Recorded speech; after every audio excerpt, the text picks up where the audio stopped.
Hello everyone, कैसे हैं आप सभी। सो फ्रेंड्स, यहाँ पे हम जिस क्वेश्चन पेपर के बारे में डिस्कशन कर रहे हैं वो क्वेश्चन पेपर आया हुआ है आपका पीएचडी एंट्रेंस 2022। ओके, तो ये सीसीएस ने आपका एग्ज़ाम कराया था 3 दिसंबर 2022 को।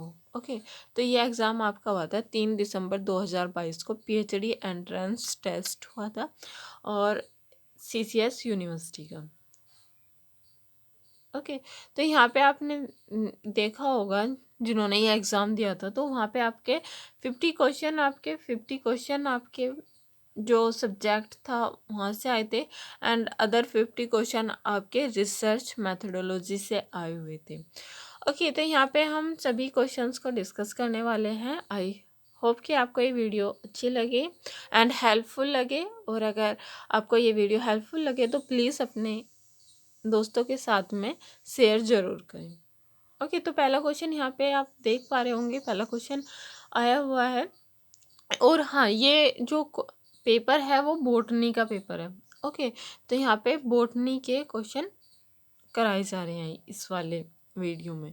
तो यहाँ पे सबसे पहले क्वेश्चन आया हुआ है कि एक specimen which is duplicate of the holotype.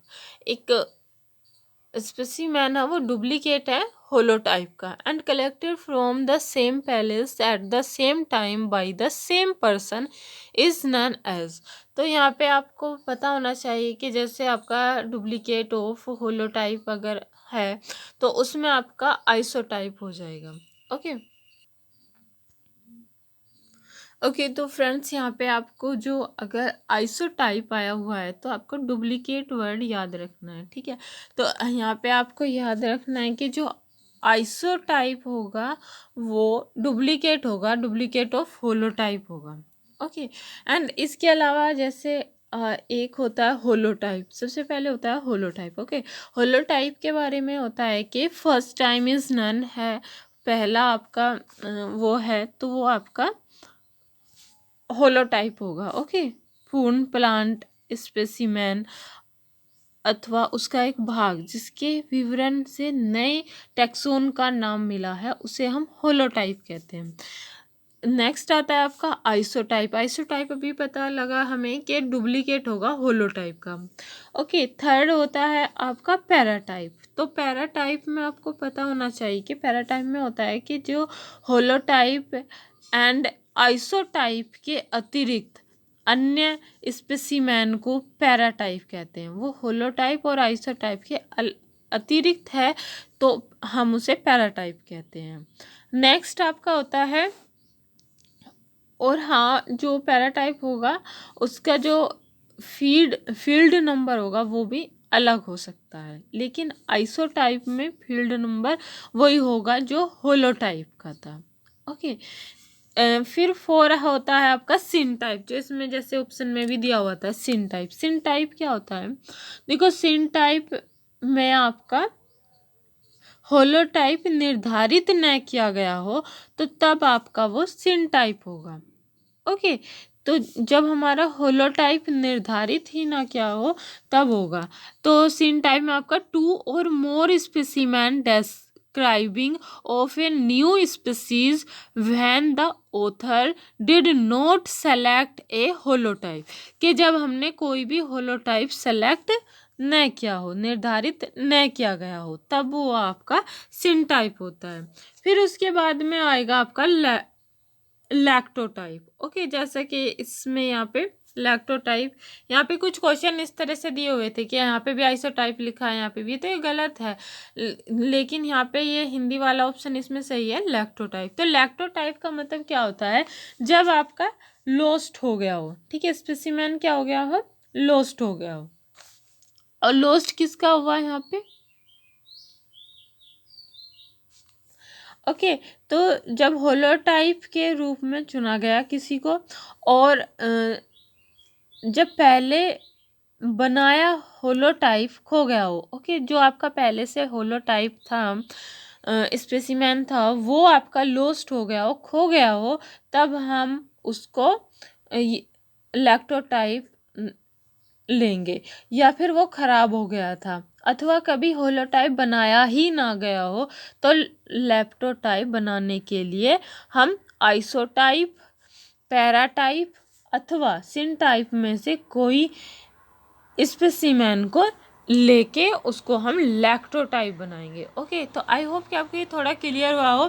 तो लैक्टोटाइप कब बनेगा? जब हमारा स्पेसिमेन जो होलोटाइप है वो या तो लोस्ट हो गया हो, या आपका खो गया हो, या फिर आपने कभी होलोटाइप बनाया ही ना हो, तब हम लैक्टोटाइप को बनाएंगे। और हम किससे बनाएंगे? या तो हमारे पास आइसोटाइप हो, या हमारे पास पैराटाइप होगा उससे, या सिनटाइप। ठीक है, आइसोटाइप, पैराटाइप या सिनटाइप में से किसी एक में से हम उसको लेके हम उसे स्पेसिमेन बना लेंगे।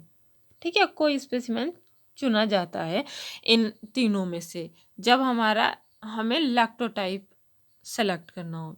ठीक है, तो दोबारा से एक बार और रिपीट कर रही हूँ कि लैक्टोटाइप हम कब बनाएंगे? जब हमारा होलोटाइप लोस्ट हो गया हो, या होलोटाइप हमने बनाया ना हो, या हमारा खराब हो गया हो, तब हम आइसोटाइप, पैराटाइप, सिनटाइप में से किसी को स्पेसिमेन लेके हम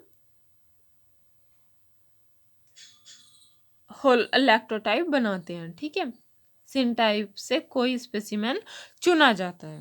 ओके, उसके बाद में हमारा आएगा नियोटाइप। अब ये नियोटाइप क्या होता है? नियोटाइप का मतलब होता है नया, न्यू। ठीक है, तो यदि होलोटाइप, आइसोटाइप, पैराटाइप, सिनटाइप सभी खराब हो गए, अब हमने क्या करा कि हमारे सारे के सारे खराब हो गए अथवा नए मिल रहे हो, तो दूसरे स्पेसिमेन में से एक नियोटाइप चुना जाता है। और कुछ वर्गीकी जो होते हैं वैज्ञानिक, इसे स्टैंडर्ड स्पेसिमेन भी कहते हैं। तो अगर हम बात करें कि स्टैंडर्ड स्पेसिमेन कौन है, तो वो आपका नियोटाइप होगा। ओके, और इसके बाद में एक आपका टोपोटाइप भी होता है। ठीक है, टोपोटाइप में क्या होता है? टोपोटाइप जब कोई भी मूल टाइप या प्लांट न मिले, तब उसी स्थान से जहाँ से होलोटाइप बना गया था किसी दूसरे प्लांट का चयन कर उसे हम टोपोटाइप बनाते हैं। एक लास्ट है आपका ईपीटाइप। ईपीटाइप क्या होता है? जब आपका होलोटाइप, लैक्टोटाइप, नियोटाइप इस प्रकार से हो कि उनसे या उनके विवरण से प्लांट की पहचान ना हो सके, तब एक ऐसा स्पेसिमेन चुनते हैं जो विवरण के लिए अनुरूप तो हो। ठीक है, अनुरूप हो, तो उसे हम एपिटाइप कहते हैं। आई होप कि आपको ये क्लियर हो गया हो। तो सिन टाइप, जैसे यहाँ पे अगर ये जो ऑप्शन दिए हुए हैं इन्हीं की अगर हम बात करें, तो आपका सॉरी, सिन टाइप कब होगा? सिन टाइप तब होगा जब होलोटाइप निर्धारित न किया गया हो। आइसोटाइप क्या होगा? डुप्लीकेट ऑफ होलोटाइप होता है। लैक्टोटाइप क्या होगा? जब आपका लोस्ट हो गया हो। ठीक है, जब आपका होलोटाइप लोस्ट हो गया तो हम किस में से चुनते हैं उसको? अभी बताया था कि या तो आपका वो आइसोटाइप होगा, या आपका पैराटाइप होगा, या आपका सिन टाइप होगा। हम इनमें से किसी एक को आपका लैक्टोटाइप चुन सकते हैं। ठीक है, कोई भी एक प्लांट लेके उसको कोई स्पेसिमेन चुना जाता है इनमें से। ओके, उसके बाद में न्यूटाइप। न्यूटाइप कब है? न्यूटाइप होता है जब हमारा होलोटाइप, आइसोटाइप, पैराटाइप, सिन टाइप सभी खो गए हों और या फिर न मिल रहे हों, तो तब हम उनमें से मिल रहे, तब जब वो न मिल रहे हों तो दूसरे स्पेसिमेन में से एक न्यूटाइप चुना जाता है। ओके, दूसरा, इसको हम न्यू टाइप को स्टैंडर्ड टाइप भी कहते हैं। आई होप कि आपको ये टॉपिक क्लियर हो गया, और ये टॉपिक आपका टैक्सोनॉमी में से आता है। ओके, टैक्सोनॉमी में आता है, और different kind of type. Okay, different kind of type में ये होता है।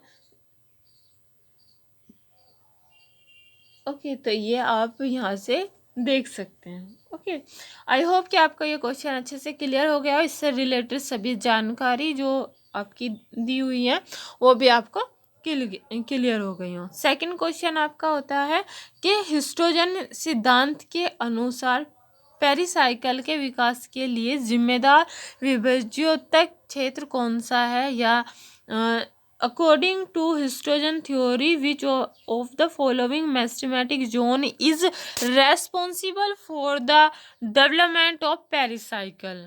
ओके, डेवलपमेंट ऑफ पेरिसाइकिल के लिए जिम्मेदार कौन है, तो वो होता है आपका फेलिरोम। ओके, क्या होता है, फेलिरोम होता है। और ये सिद्धांत कौन सा है, हिस्टोजन। तो ये क्वेश्चन आया हुआ है आपका प्लांट एनाटॉमी से। सो आपको हिस्टोजन थ्योरी के बारे में थोड़ा पता होना चाहिए कि हिस्टोजन थ्योरी ये जो आपका एनाटॉमी है, प्लांट एनाटॉमी, उसमें एक टॉपिक है क्लासिफिकेशन ऑफ मेस्टेमेटिक टिश्यू। तो वहाँ पे कुछ 3 टाइप से आपका क्लासिफिकेशन के वे होते हैं। जैसे आपका meristematic tissue based on stage of development हो गया, meristematic tissue based on position in plant body. Okay, तो ये यहाँ पे जो हिस्टोजन थ्योरी होती है वो पोजीशन इन प्लांट बॉडी के अकॉर्डिंग जब क्लासिफिकेशन होता है तो उसके अकॉर्डिंग होता है। थर्ड टाइप होता है आपका meristematic tissue based on function, function के बेस पे हम उसको क्लासीफाई कर रहे हैं। ठीक है, तो यहाँ पे जो होता है उसमें कुछ आपकी थ्योरी आती हैं। जैसे आपका जो ये सेकंड टाइप का था meristematic tissue based on position in plant body, तो उसमें एक तो आती है आपका एपिकल मेस्टेम। ठीक है, एपिकल मेस्टेम में कुछ थ्योरी हैं, जैसे एपिकल सेल थ्योरी हो गया जो नगेली ने दिया था, ये याद रखना। ठीक है, और सेकंड है आपका हिस्टोजन थ्योरी। ओके, तो जो ये आपका हिस्टोजन थ्योरी है, हिस्टोजन थ्योरी को हैंस्टीन ने दिया था। किसने दिया था, हैंस्टीन ने दिया था।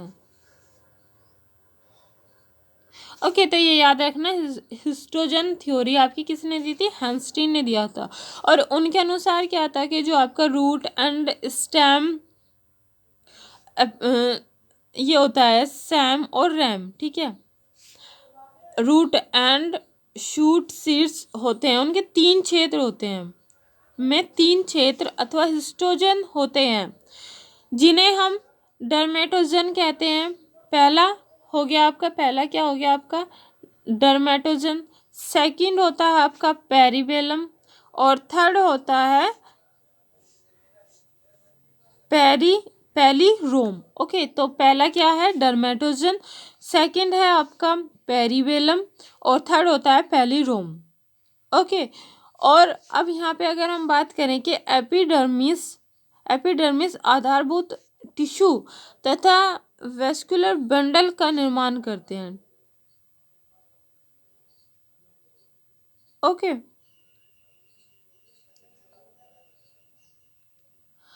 और जो आपका ये होते हैं एपिडर्मिस, वो किसका निर्माण कर रहे हैं, एपिडर्मिस डर्मेटोजन से रिलेटेड होगा, और वेस्कुलर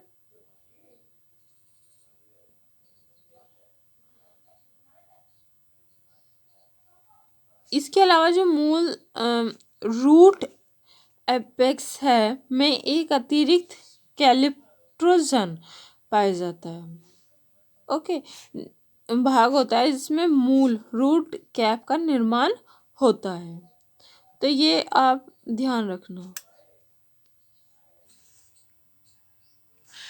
सो फ्रेंड्स, यहाँ पे आप देख पा रहे होंगे कि जो हिस्टोजन थ्योरी है उसमें जो हमें मैन याद रखना है कि वो हैंस्टीन ने उसको दिया था। ठीक है, इस थ्योरी को दिया था, हिस्टोजन थ्योरी को 1868 में। और इनके अनुसार जो रूट एंड शूट एपेक्स होते हैं उनमें तीन हिस्टोजन मिलते हैं। ओके, तो यहाँ पे सबसे पहले क्या आता है आपका डर्मेटोजन। डर्मेटोजन सबसे बाहरी परत होती है, और ये जिससे आपकी क्या बनती है, एपिडर्मिस बनती है। ठीक है, तो ये आपको क्या याद रखना है कि डर्मेटोजन से आपका एपिडर्मिस बन रही है।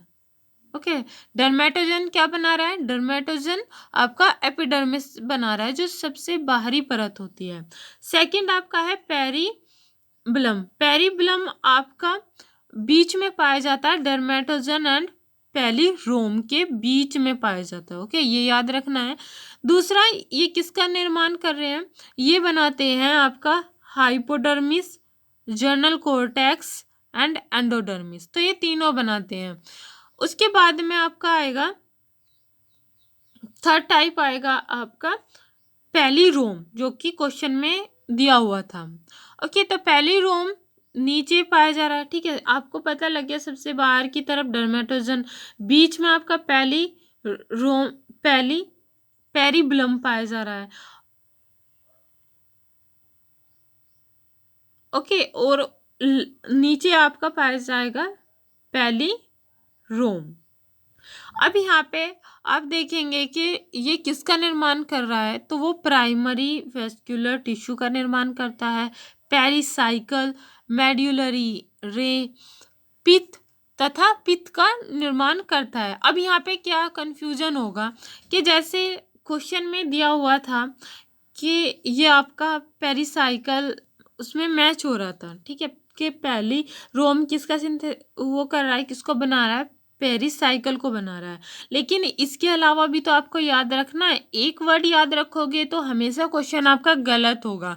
तो आपको वो किस किस का निर्माण कर रहा है ये याद रखना होगा। तो ये आपका primary vascular tissue, pericycle, medullary रे और पित्त का निर्माण आपका पैलिरोम से होगा और वो पेरिब्लम के नीचे पाया जाएगा।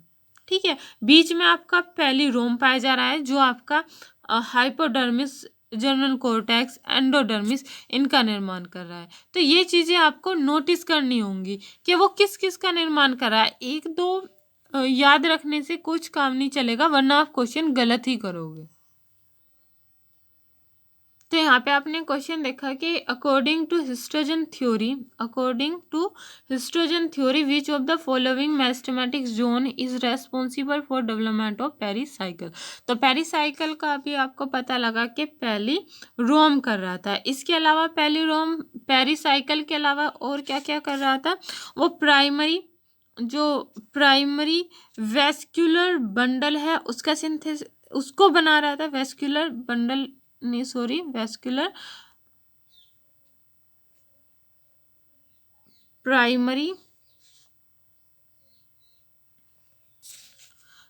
Primary vascular tissue. ठीक है, और इसके अलावा पेरिसाइकल एंड मेड्यूलरी रे और पित्त का निर्माण आपका पैलिरोम करता है, जो नीचे सबसे नीचे परत पाई जा रही है उसमें। बीच में आपका बेलम पाया जाता है, पेरीबेलम पाया जाता है, जिसमें आपका क्या क्या निर्माण कर रहा था, वो आपका हाइपोडर्मिस, एक तो आपका हाइपोडर्मिस, जर्नल कोर्टेक्स हो गया, जर्नल कोर्टेक्स एंड एंडोडर्मिस का निर्माण कर रहा था। सबसे बाहर आपका डर्मेटोजन पाया जा रहा था। डर्मेटोजन किसका सिंथेसिस नहीं, किसका निर्माण कर रहा था, डर्मेटोजन से किसका निर्माण हो रहा था, वो हो रहा था एपिडर्मिस का। तो ये आपको याद रखना है सारा। ओके, तो एक बार और रिवाइज कर लो, इनको जितनी बार रिवाइज करोगे उतना ही अच्छा होगा। डर्मेटोजन पेरिडर्मिस का निर्माण कर रहा है। पेरीबेलम आपका जो है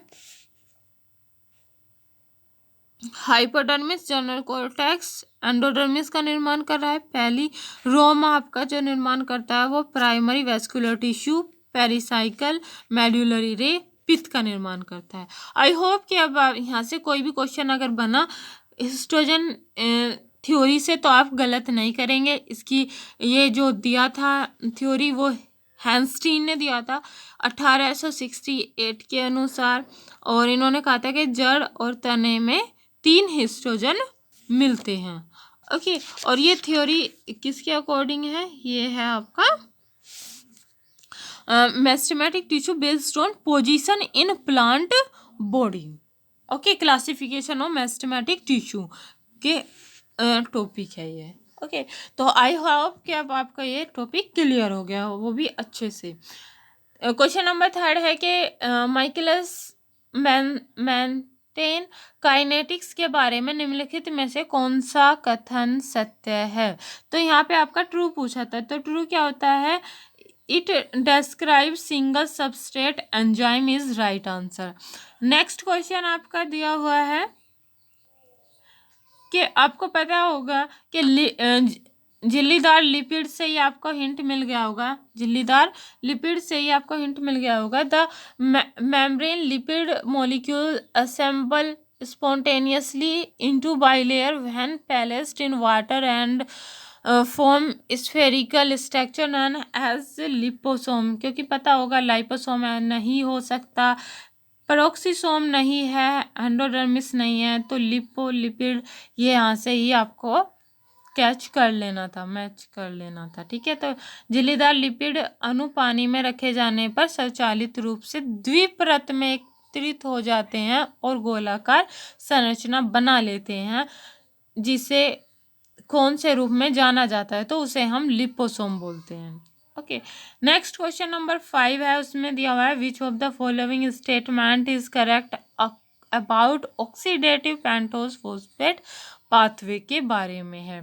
तो यहाँ पे आपको पता होगा कि the pathway supply ribose 5 phosphate and NADPH in the quantities the cell requires. ठीक है, कि जो पाथवे है वो राइबोज 5 फॉस्फेट और NADPH की आपूर्ति उस मात्रा में करता है जिसकी कोशिका को आवश्यकता होती है। ये इसका ट्रू स्टेटमेंट है। बाकी यह NADH का उत्पन्न करता है, जनरेट NADH, ये गलत है। ये it oxidized NADPH to NADP। ठीक है, ये गलत है। और लास्ट वाला भी आपका गलत है कि ग्लूकोज 6 फॉस्फेट पाथवे की दर सीमित प्रक्रिया को उत्प्रेरित करती है। ये जो पेंटोज फॉस्फेट पाथवे होता है उसको हम हेक्सोज मोनोफॉस्फेट संट भी बोलते हैं। ठीक है, HMP, हेक्सोज मोनोफॉस्फेट। ठीक है, तो फॉस्फेट का P है यहाँ पे, संट बोलते हैं। इसके अलावा पेंटोज फॉस्फेट पाथवे, ठीक है, pentose phosphate pathway P pathway बोलते हैं।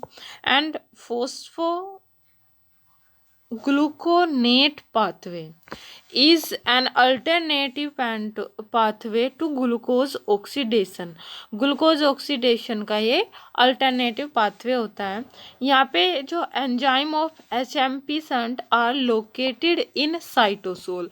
तो यहाँ पे जो एंजाइम होते हैं वो कहाँ पे होता है, आपके साइटोसोल में पाए जाते हैं एंड प्लास्टिड में होते हैं। Hexose monophosphate shunt has 2 primary function, इसके 2 प्राइमरी फंक्शन होते हैं। नंबर 1 क्या होता है, टू प्रोवाइड NADPH।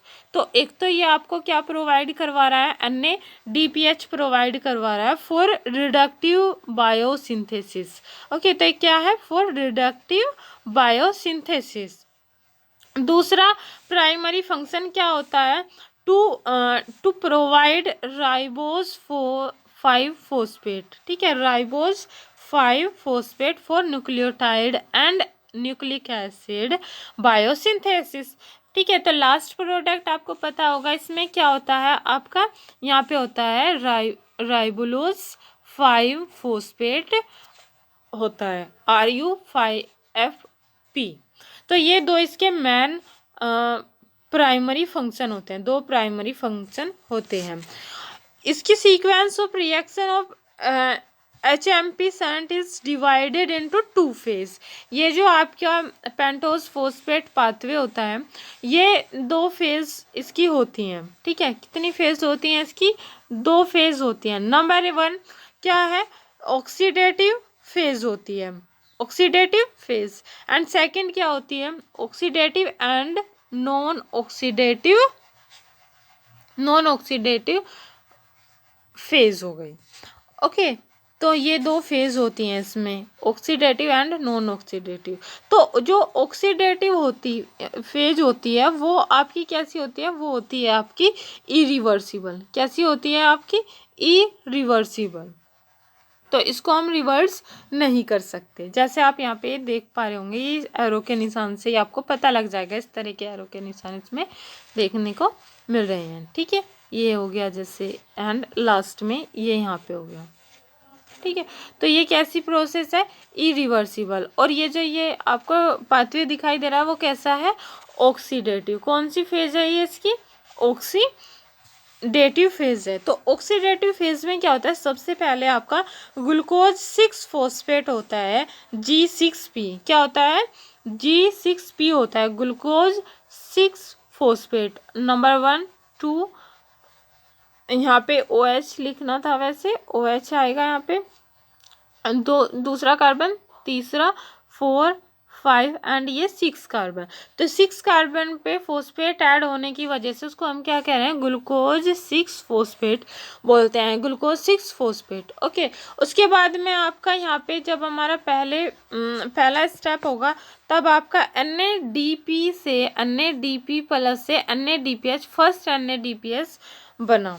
ठीक है, और यहाँ पे जो एंजाइम यूज हुआ, glucose 6 phosphate dehydrogenase and Mg plus use हो रहा है एंजाइम। ठीक है, इसके बाद में हमारा यहाँ पे पहला जो प्रोडक्ट हमें मिला, तो वो हमें प्रोडक्ट मिला 6 फॉस्फोग्लूकोनोलैक्टोन। ठीक है, 6 फॉस्फोग्लूकोनोलैक्टोन हमें प्रोडक्ट यहाँ पे मिला, और ये स्ट्रक्चर इसकी है। तो यहाँ पे 6 फॉस्फेट है, यहाँ पे भी आपका एक फॉस्फेट लगा हुआ है।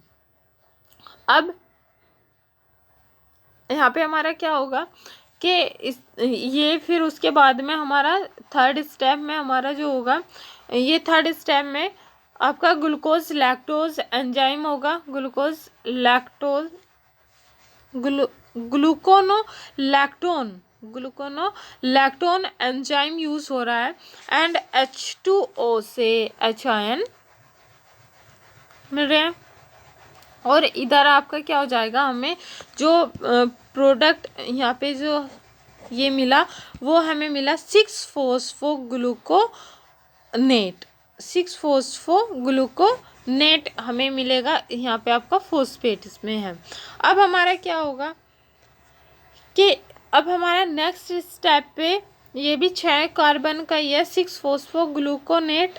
उसके बाद में हमारा एक यहाँ पे NADPH, एक और NADPH हमारा यहाँ पे निकलेगा, NADP का यूज़ करके NADPH हमारा निकला। इसके अलावा यहाँ पे CO2 हमारी निकल रही है। जब एक CO2 मतलब 6 में से एक कार्बन हमारा निकल जाएगा, हमारी एक CO2 निकल जाएगी, तब हमारे यहाँ पे 5 कार्बन रह जाएंगे ये, और ये 5 कार्बन की वजह से हमारा क्या हो जाएगा, राइबुलोज 5 फॉस्फेट RU5P हमें यहाँ पे ये मिल जाएगा। ठीक है, राइबुलोज 5 फॉस्फेट हमारा सेकंड जो ये बोला था कि 2 प्राइमरी फंक्शन होंगे इसके, पहला NADPH हमको मिल रहा है, और दूसरा हमें राइबुलोज 5 फॉस्फेट प्रोवाइड हो रहा है। ओके, और यहाँ पे एंजाइम कौन सा था, 6 फॉस्फोग्लूकोनेट डिहाइड्रोजिनेज एंजाइम आपका यूज हो रहा था। ये इसका पूरा पाथवे है। ठीक है, ऑक्सीडेटिव फेज का इरिवर्सिबल होता है। एंड इसके अलावा यहाँ पे आपको याद क्या रखना है कि जो net result of the oxidative phase का है, तो इस जनरेट 2 मॉलिक्यूल ऑफ NADPH। तो यहाँ पे हमें क्या मिला, 2 मॉलिक्यूल ऑफ NADPH के मिल रहे हैं। Okay, 2 molecule. और इसके अलावा और हमें यहाँ पे क्या मिला, oxidation of 1 carbon to CO2, एक कार्बन का ऑक्सीडेशन हो रहा है, oxidation of 1 carbon to CO2। ठीक है, CO2 में, and synthesis of 1 mole of pentose phosphate. Okay, तो एंड पेंटोज फॉस्फेट हमें यहाँ पे मिल रही है। तो आई होप कि आपको ये टॉपिक अच्छे से क्लियर हो गया हो, एंड यहाँ से अगर कोई और क्वेश्चन आता है तो आप अच्छे से क्लियर कर लेंगे। तो oxidative phase of the pentose phosphate pathway, the 3 reaction of the oxidative phase include 2 oxidation which produce NADPH। तो यहाँ पे जो है तीन रिएक्शन होती हैं ऑफ ऑक्सीडेटिव फेज में, एंड इंक्लूड 2 ऑक्सीडेशन, 2 ऑक्सीडेशन हुए विच प्रोड्यूस NADPH। ओके, तो ये आप अच्छे से देख लेना।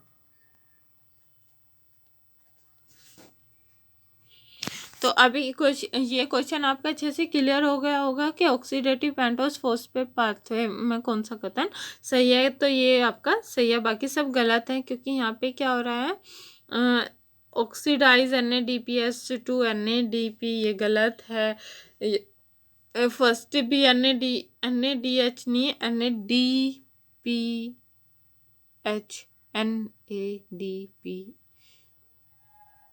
यहाँ पे बन रहा है, एंड आपका ये इसलिए यही सही होगा आंसर कि pathway supply ribose five phosphate and NADPH quantities the cell required. Okay, और ये वाला भी यहाँ पे गलत है कि glucose six phosphatase catalyse the rate limited reaction of the pathway, ये भी आपका स्टेटमेंट गलत है। नेक्स्ट क्वेश्चन है कि जो स्मूथ एंडोप्लाज्मिक रेटिकुलम है वो क्या कर रहा है, तो involve in lipid metabolism, liquid metabolism में होता है, बाकी ये स्टेटमेंट गलत है।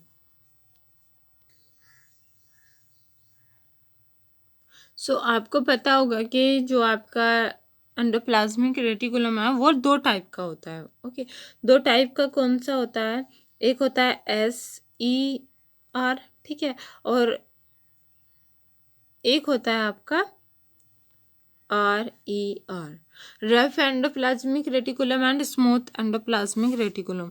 जो रफ एंडोप्लाज्मिक रेटिकुलम होता है उस पे लगे होते हैं आपके राइबोसोम, और राइबोसोम लगने की वजह से वहाँ पे होता है आपका प्रोटीन सिंथेसिस, ठीक है। तो RER क्या करता है, प्रोटीन सिंथेसिस करता है, एंड जो SER है वो उसका काम होता है डिटॉक्सी, एक तो होता है डिटॉक्सिफिकेशन, सेकंड होता है आपका फैटी एसिड बायोसिंथेसिस में, एंड इसके अलावा होता है कैल्शियम रेगुलेशन में। क्या होता है, कैल्शियम रेगुलेशन होता है।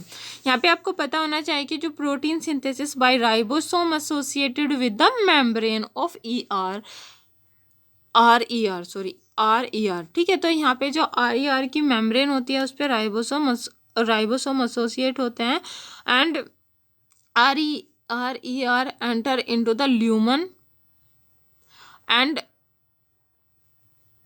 ओके, तो यहाँ पे जैसे protein biosynthesis by ribosomes associated with the membrane of RER, rough endoplasmic reticulum, enter into the lumen and membrane of RER by the process of co-translational translocation. Okay, and जो आपका ये होता है ल्यूमन ऑफ RER, वहाँ पे 5 principal modification होते हैं protein occur before they reach their final destination. तो पहला होता है आपका addition and processing of carbohydrates and linked glycosylation. वहाँ पे क्या होता है, अनलिंक्ड ग्लाइकोसाइलेशन होता है, and formation of disulphide bond, proper folding, specific proteolytic cleavage and assemble into multimeric protein। Okay, and जो आपका ये होता है SER act as the site of lipid biosynthesis, जो कि यहाँ पे आंसर दिया हुआ है कि SER स्मूथ एंडोप्लाज्मिक रेटिकुलम का क्या कर रहा है, तो वो कर रहा है इन्वॉल्व इन लिपिड मेटाबॉलिज्म, ठीक है। तो यहाँ पे lipid biosynthesis, detoxification and calcium regulation, ये तीनों फंक्शन अगर दिए हुए हैं तो ये SER के होंगे और RER के होंगे प्रोटीन सिंथेसिस। आई होप कि आपका एक टॉपिक भी क्लियर हो गया हो एंड ये क्वेश्चन भी क्लियर हो गया हो। नेक्स्ट आपका कि जैसे पत्ते हैं, पत्ते जो गिरते नहीं हैं बल्कि पौधों पर मुरझा जाते हैं तो उसको हम मर्सेसेंट बोलते हैं।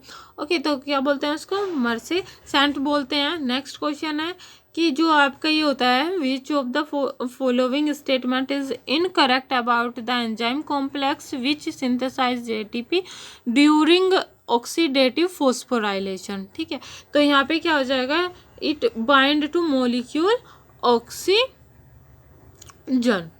ठीक है, नेक्स्ट है आपका भी, निम्नलिखित में से कौन जो है बार जीन का सही सोर्स है। ठीक है, करेक्ट सोर्स कौन है बार जीन का, तो यहाँ पे आंसर आ जाएगा स्ट्रेप्टोमाइसिन हाइग्रोस्कोपिक्स इज राइट आंसर। ठीक है, streptomycin hygroscopic is right answer for source of bar gene. Next question है lenticels. Lenticels develop through the activity of what, तो यहाँ पे आपका फैलोजन हो जाएगा। आपको यहाँ पे मैंने एक वीडियो और डाली हुई थी कि आपका जैसे ये होता है पेरिडर्म होता है। ठीक है, पेरिडर्म में आपका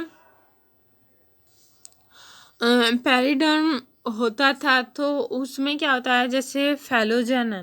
ठीक है, तो फैलोजन किसका निर्माण करता है, कोर कैम्बियम का फैलोजन किसका निर्माण करता है, कोर कैम्बियम का निर्माण कर रहा है। उसके बाहर जो फैलम पाया जा रहा है वो कोर्टेक्स का फॉर्मेशन कर रहा है। एंड जो फैलोजर्म के अंदर की तरफ है फैलोडर्म, वो आपका कोर्टेक्स का फॉर्मेशन कर रहा है। तो यहाँ पे बाहर की लेंटिकल्स बाहर की साइड होते हैं, तो ये फैलोजन से आपका होती है। तो lenticels develop through the activity of what, phellogen. तो यहाँ पे आपको पता लगा कि जो लेंटिकल्स का डेवलपमेंट है वो फैलोजन से हो रहा है। ओके, तो आपको पता होगा कि at certain region the phellogen cuts off closely arranged parenchymatous cell on the outer side. ठीक है, आउटर साइड पे है, outer side instead of cork cell.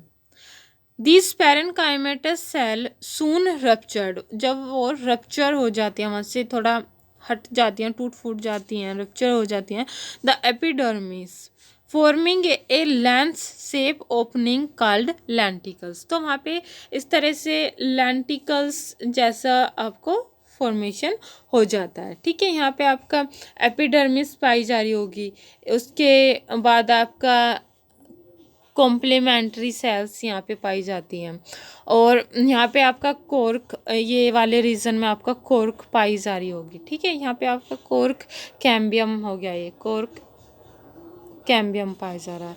यहाँ पे आपका सेकेंडरी टिश्यू, जो सेकेंडरी कोर्टेक्स है, वो पाया जा रहा होगा।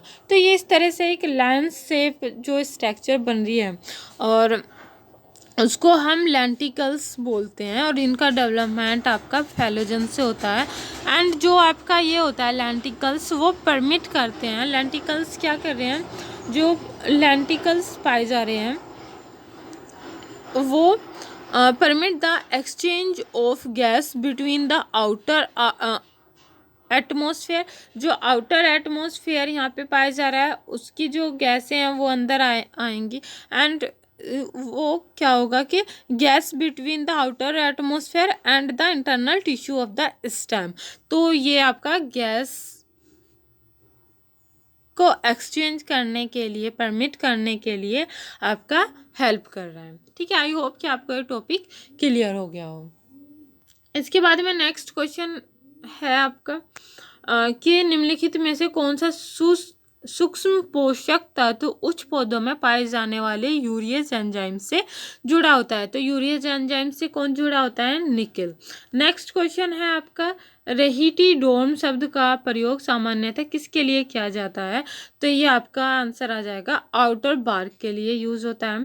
नेक्स्ट क्वेश्चन है, which of the following part of an embryo sac after fertilization from perisperm of the seed. Perisperm किसका फॉर्मेशन कर रहा है, पेरिस्पर्म जो है वो बनता है न्यूसिलस। ठीक है, तो एम्ब्रियो सैक का निम्नलिखित में से कौन सा भाग निषेचन के बाद बीज का पेरिस्पर्म बनाता है।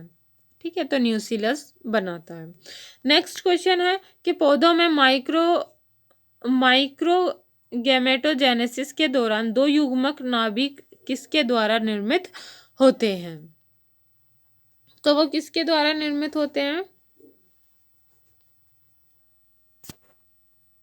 तो फ्रेंड्स, वो क्वेश्चन करने से पहले आपको पता होना चाहिए कि जो स्पोरोफाइट जनरेशन है प्लांट डेवलपमेंट में, तो वो कैसे हो रहा है। उसमें दो वे टाइप के होते हैं, आपको पता होगा। माइक्रो स्पोरोजेनेसिस आपका माइक्रो स्पोर का फॉर्मेशन करेगा, एंड मेगा स्पोरोजेनेसिस में आपका मेगा स्पोर का फॉर्मेशन होगा। ओके, तो यहाँ पे आपका क्वेश्चन रिलेटेड है माइक्रो स्पोर से। तो आपको पता होगा माइक्रो स्पोरोसाइट आपका 2n होता है, और उसमें जब मियोसिस होगा तो वो 4 माइक्रोस्पोर बनाएगा। अब ये हैप्लॉइड होंगे, 2n से आपका क्या बन जाएगा? हैप्लॉइड माइक्रोस्पोर बन जाएंगे। अब ये माइक्रोस्पोर में जब माइटोसिस होगा तो वहाँ पे 2 सेल बनेंगी। एक सेल का नाम होगा वेजिटेटिव सेल और एक होगी जेनरेटिव सेल। तो उनको हमने ये नाम दिया। अब जो वेजिटेटिव सेल है वो आगे ग्रोथ करके पोलन ट्यूब बनाएगी। क्या बनाएगी? ग्रोथ करके पोलन ट्यूब बनाएगी। और जो जेनरेटिव सेल है उसमें वापस से माइटोसिस होगा और अब वो वहाँ पे 2 सेल बनाएगी। तो ये जो वो हुआ स्पर्म सेल बना रही है, 2 स्पर्म सेल बना रही है। तो वो कब बना रही है? जब आपका जेनरेटिव सेल के अंदर माइटोसिस हुआ। माइटोसिस के बाद में आपको पता है कि 2 सेल बनती है, और मियोसिस का पता है कि मियोसिस में आपका 4 सेल बनती हैं। ठीक है, कितनी सेल बनती हैं? 4 सेल बनती हैं। और इसमें कितनी बनती हैं? इसमें बनती हैं 2 सेल, जो माइटोसिस होता है। ओके, तो यहाँ पे अब आपने देखा कि सबसे पहले 2n सेल थी, उसमें जब मियोसिस हुआ तो वो 4 माइक्रोस्पोर बनाए। अब माइक्रोस्पोर 4n बने, तो जो 4 माइक्रोस्पोर बनाए वो हैप्लॉइड थे। अब उनमें जब माइटोसिस हुआ तो वेजिटेटिव सेल बनी, जो आगे जाके पोलन ट्यूब का फॉर्मेशन कर रही है। एंड जो जनरेटिव सेल है वो आपका 2 स्पर्म सेल बना रही है, लेकिन उसमें जब पहले आपका क्या होगा? माइटोसिस होगा। तो एक जनरेटिव सेल ही है, उसमें माइटोसिस हुआ तो वो आपके 2 स्पर्म सेल बनाएगी। अब इन 2 स्पर्म सेल का क्या होगा? अब ये जो 2 स्पर्म सेल है वो आपके इस तरह से, ये किस स्ट्रक्चर है? ये जो आप स्ट्रक्चर देख रहे हैं वो स्ट्रक्चर आपकी है। ओके, तो ये स्ट्रक्चर आपकी है पोलीगोनम। ठीक है, पोलीगोनम प्रकार का मोनोस्पोरिक एम्ब्रियोसैक है। ठीक है, मोनोस्पोरिक एम्ब्रियोसैक। तो ये आपका 7 सेल, कितना है? 7 सेल 8 न्यूक्लिएटेड होता है। क्या है? 7 सेल 8 न्यूक्लिएटेड होता है। 7 सेल कैसे है इसमें? एक ये सेल है, 2 3 4 5 6 और 7।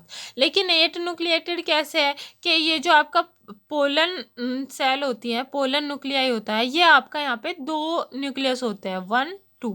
ठीक है, तो ये यहाँ पे क्या हो जाएगा? 2 न्यूक्लियस इसमें प्रेजेंट होते हैं।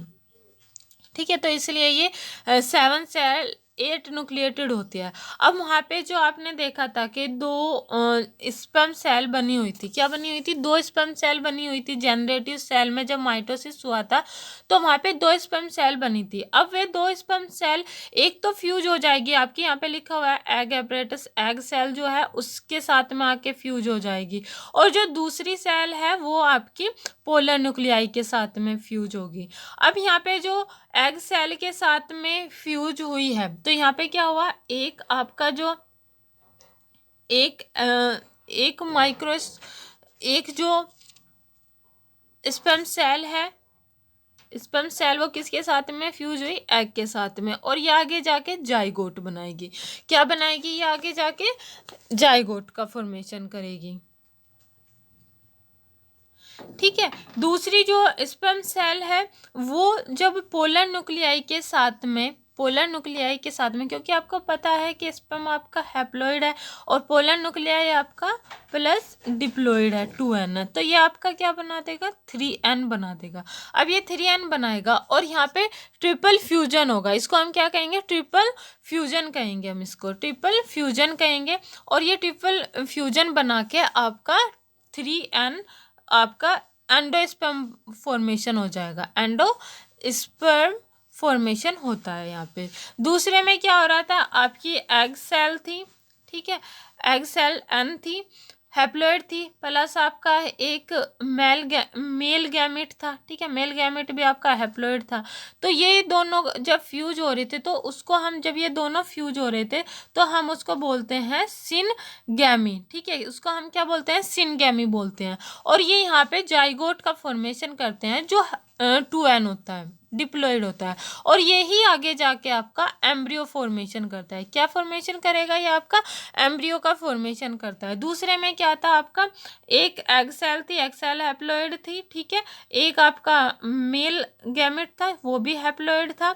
और जब इन दोनों का फ्यूजन, इन दोनों को फ्यूज करवा रहे थे तो हम उसको ट्रिपल फ्यूजन बोल रहे थे। और वो आपका 3n primary endo sperm nucleus 3n बना रहा था जो आगे जाके एंडोस्पर्म का फॉर्मेशन करेगा।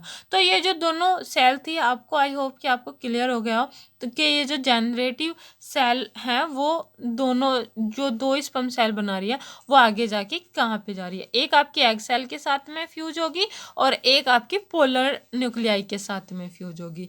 एग सेल क्योंकि हैप्लॉइड है, एग सेल कैसा है आपका हैप्लॉइड है, और पोलर न्यूक्लियाई क्या है वो आपका डिप्लॉइड है। तो जो डिप्लॉइड के साथ में फ्यूज होगी वो आपका 3n बना लेगी, और जो हैप्लॉइड के साथ में हुई तो वो आपका हैप्लॉइड प्लस हैप्लॉइड आपका 2n बन जाएगा। इधर क्या है आपका हैप्लॉइड प्लस 2n न्यूक्लियाई, तो वो आपका 3n बना लेगा। जो 2n है वो जाइगोट और एम्ब्रियो का फॉर्मेशन करेगा आगे जाके, 3n आपका एंडोस्पर्म का फॉर्मेशन करेगा। क्योंकि यहाँ पे ये डबल फर्टिलाइजेशन है तो इसीलिए हम यहाँ पे आपका क्या बोलते हैं डबल फर्टिलाइजेशन बोलते हैं, क्योंकि fertilization is a destinative feature of the angiosperm life cycle. Out of two sperm, one fertilize the egg to form the zygote called syngamy बोल रहे हैं हम उसको, and other sperm combine with the secondary nucleus या polar nuclei के साथ में fuse हो रहा है, उसको हम बोल रहे हैं triple fusion to formation of triploid 3n का यहाँ पे बन रहा है न्यूक्लियस, ठीक है, nucleus called primary endosperm nucleus in the large central cell of the embryo sac. I hope कि आपको ये सारा कॉन्सेप्ट एंड ये क्वेश्चन क्लियर हो गया हो।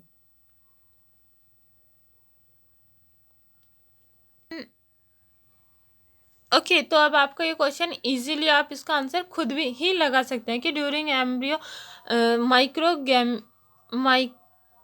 माइक्रोगैमेटोजेनेसिस in plant the two gamete nuclei are produce by, जो ये दो गैमेट मेल गैमेट, जो ये दो मेल गैमेट का फॉर्मेशन हो रहा है वो किस की वजह से या क्या किसके से हो रहा है। तो आपको पता है कि जेनरेटिव सेल में जब माइटोसिस होगा, क्या होगा, जेनरेटिव सेल में जब माइटोसिस होगा तो वो वहाँ पे आपका दो मेल गैमेट बनाएगी, ठीक है,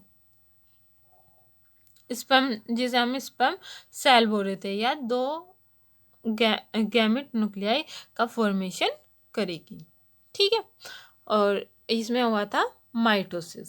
अब यहाँ पे है ना गलती क्या दी हुई है कि यहाँ पे सी में भी meiosis of tube nucleus meiosis और डी में भी मियोसिस ऑफ ट्यूब न्यूक्लियस दिया हुआ है, गलत है। यहाँ पे हिंदी वाले ऑप्शन ये सही दिए हुए हैं, ठीक है। तो आपका जनरेटिव न्यूक्लियस का माइटोसिस होगा तब आपके दो मेल गैमेट बनेंगे, ओके, जिसमें आगे जाके एक आपका एग सेल से फ्यूज होगा और एक आपका न्यूक्लियाई से, पोलर न्यूक्लियाई से फ्यूज होगा, क्योंकि पोलर न्यूक्लियाई डिप्लॉइड है इसलिए वहाँ पे 3n बनेगा, वो आपको बता दिया है। नेक्स्ट क्वेश्चन है कि the development of embryo from a cell of an embryo sac other than the egg is known as, उसको हम क्या कहेंगे कि जो अगर अंडाणु के अलावा किसी अन्य भ्रूण कोश की कोशिका से भ्रूण के विकास को किया जा रहा है, तो तब हम उसको एपोगेमी बोलते हैं। क्या बोलते हैं तब हम उसको? एपोगेमी। नेक्स्ट क्वेश्चन है, wetland are conserve through the effect called as Ramsar सम्मेलन। ठीक है, तो वो क्या होगा? रामसर सम्मेलन होगा। नेक्स्ट क्वेश्चन है कि in which of the tetrasporic embryo sac the basic arrangement of the 4 nuclei in coenomegaspore before the beginning of mitotic division in mainly of the 2+2 arrangement का अगर होगा तो वो होगा एडोक्सा टाइप। ओके, तो एडोक्सा टाइप जो होगा वो 8 न्यूक्लिएटेड टेट्रास्पोरिक्स एडोक्सा टाइप होता है, टेट्रास्पोरिक है। और इसमें क्या होता है, सबसे पहले इधर एक होगा, फिर उसमें जब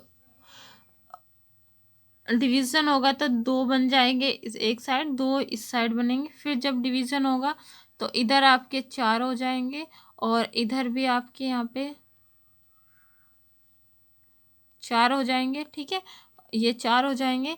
फिर उसमें डिवीज़न होगा, फिर यहाँ पे आपका इधर भी आपके डिवीज़न नहीं, फिर यहाँ पे आपका ये इधर 4 ही होंगे, इधर भी आपके 4 ही होंगे। और फिर लास्ट में इनका जब अरेंजमेंट हो जाएगा तो इधर आपका यहाँ पे 3 और यहाँ पे 3 और बीच में ये इस तरह से 2 होंगे। तो ये आपका इस तरह का यहाँ पे बनता है। ठीक है, टेट्रास्पोरिक में।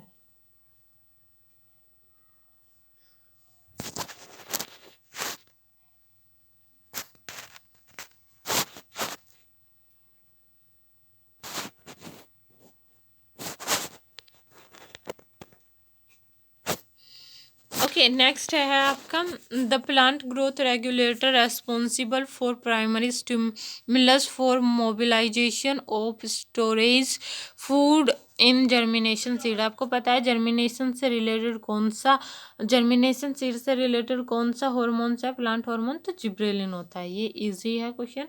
उसके बाद में निम्नलिखित में से किस ग्रीन हाउस गैस को उच्चतम वायुमंडल जीवन काल प्राप्त हुआ है? तो यहाँ पे हमें देखना था कि highest atmospheric time life time, ठीक है, हाईएस्ट एटमॉस्फेरिक लाइफ टाइम आपका CFC का होता है। यहाँ पे कुछ स्टूडेंट्स ने गलती की होगी कि बस ग्रीन हाउस गैस को देख के आप कोई भी ऑप्शन लगा दिया होगा, लेकिन यहाँ पे हमें ध्यान रखना था कि हाईएस्ट एटमॉस्फेरिक लाइफ टाइम किसका ज़्यादा है, तो वो होता है CFC का। ओके, नेक्स्ट क्वेश्चन है which of the following is A characteristics of an earlier serial community? तो आंसर हो जाएगा ओपनिंग मिनरल साइकिलिंग। ठीक है, नेक्स्ट क्वेश्चन है क्वेश्चन नंबर 21। तो निम्नलिखित में कौन रिचमंड लेंस प्रभाव के लिए जिम्मेदार है? तो रिचमंड लेंस प्रभाव के लिए साइटोकाइनिन्स जिम्मेदार होता है। नेक्स्ट क्वेश्चन है which of the following is a key intermediate compound linking glycolysis to Krebs cycle? तो इन दोनों के ग्लाइकोलाइसिस और क्रेब्स साइकिल के बीच की जो लिंकिंग कड़ी है या लिंक है वो है एसिटाइल कोएंजाइम। ये भी रिपीटेड क्वेश्चन है। नेक्स्ट क्वेश्चन है which of the following is not true during photo respiration process? Okay, तो इन्होंने पूछा है कि जो ये होता है फोटो रेस्पिरेशन, उससे रिलेटेड कौन सा नहीं है। हमें यहाँ बताना है नोट ट्रू के बारे में। किसके बारे में बताना है? नोट ट्रू के बारे में। तो यहाँ पे पहले ही गलत है कि CO2 is release in cytoplast में। ठीक है, क्योंकि आपको पता होगा कि साइटोनिन, सॉरी मैं गलत बोल रही हूँ, क्लोरोप्लास्ट। ठीक है, तो जो यहाँ पे सबसे पहले आपको पता होगा कि क्लोरोप्लास्ट होता है, फिर आपका प्रोक्सीसोम होता है, फिर आपका माइटोकॉन्ड्रिया होती है। ठीक है, तो ये इन तीनों से रिलेटेड ये पाथवे होता है, ये तीनों से रिलेटेड होता है। सबसे पहले यहाँ पे आपका क्या होता है कि जो क्लोरोप्लास्ट है उसमें कैल्विन साइकिल चल रहा होता है, और राइबोलोज और ऑक्सीजन यहाँ पे क्या बनाएगा, सबसे पहले 2-फॉस्फोग्लाइकोलेट बनाता है। ठीक है, 2-फॉस्फोग्लाइकोलेट बनेगा। राइबोलोज 1,5-बिसफोस्फेट से आपका रुबिस्को ऑक्सीडेज। ठीक है, क्योंकि आपको पता होगा कि यहाँ पे जो रुबिस्को होता है उसके अंदर दो तरह की एक्टिविटी होती है, एक तो ऑक्सीजनेज एक्टिविटी होती है एंड दूसरी कौन सी होती है, कार्बोक्सिलेशन। ठीक है, तो ये दोनों ही एक्टिविटी दिखाता है, carboxylation and oxygenation of rubisco ribulose phosphate. तो यहाँ पे आपको पता होगा कि सबसे पहले क्या होता है इस पाथवे में, फोटो रेस्पिरेशन में सबसे पहले ये होता है कि आपका राइबोलोज 1,5-बिसफोस्फेट रुबिस्को की हेल्प से आपका रुबिस्को एंड ऑक्सीजन H2O इनकी हेल्प से ये 2-फॉस्फोग्लाइकोलेट बनाएगा। 2-फॉस्फोग्लाइकोलेट आपका क्लोरोप्लास्ट में बनेगा, फिर उससे बनेगा पीआई बाहर निकल जाएगा तो ग्लाइकोलेट बनेगा। अब यहाँ पे क्या बना है, ग्लाइकोलेट इधर बना।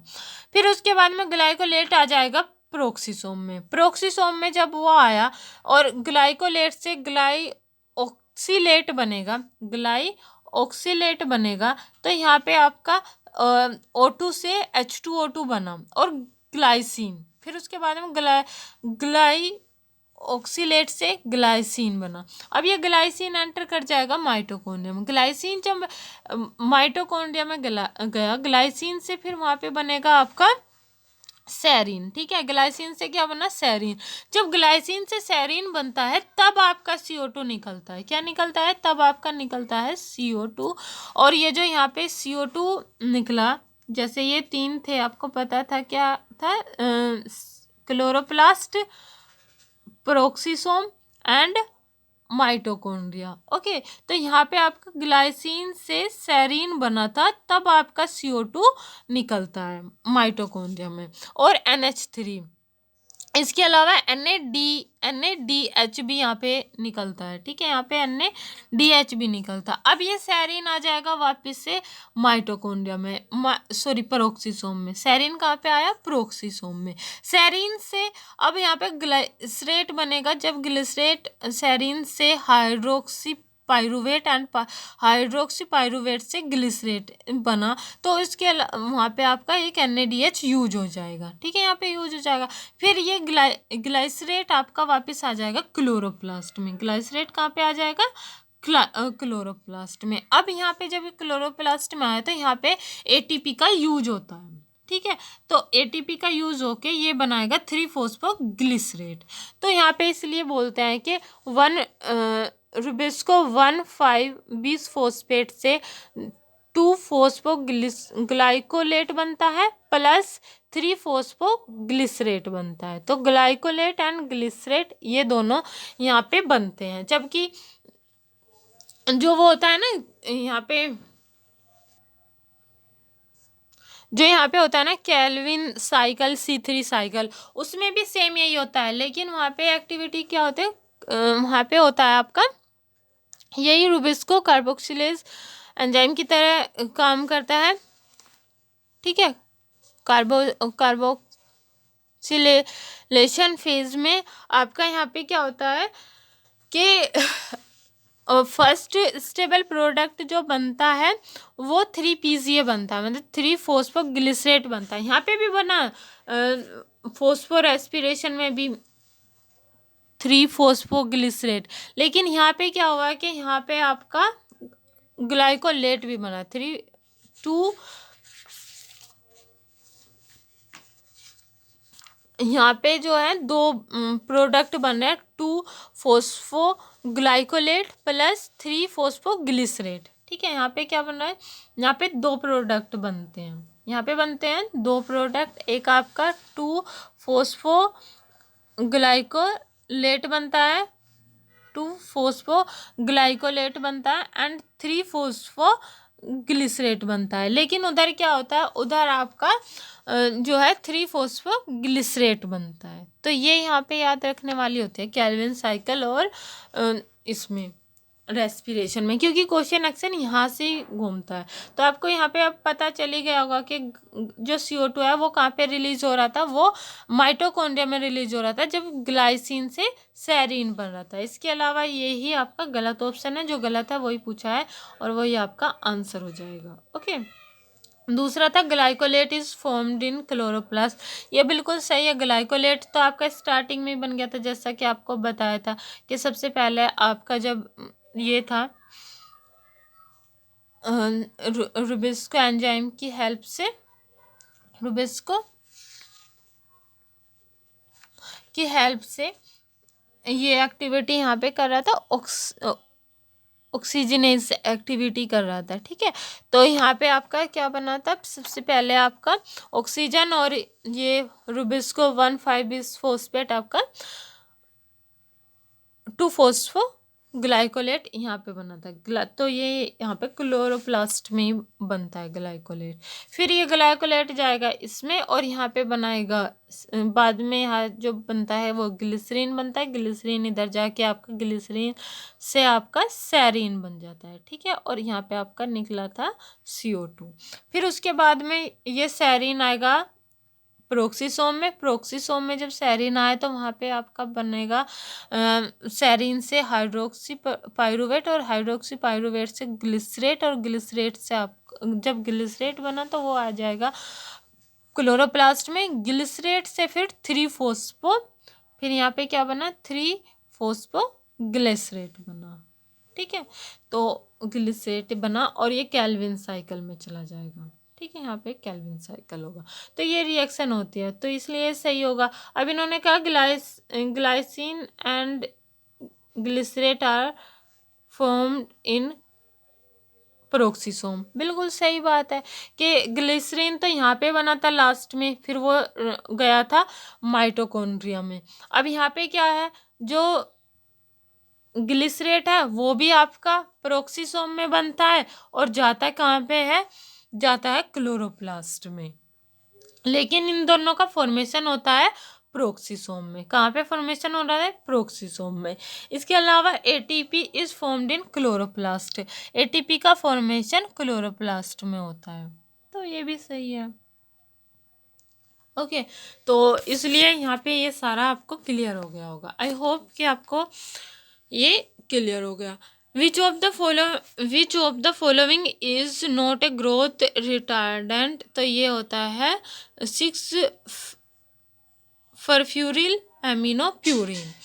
Next question number 25, to which of the following morphactins belong.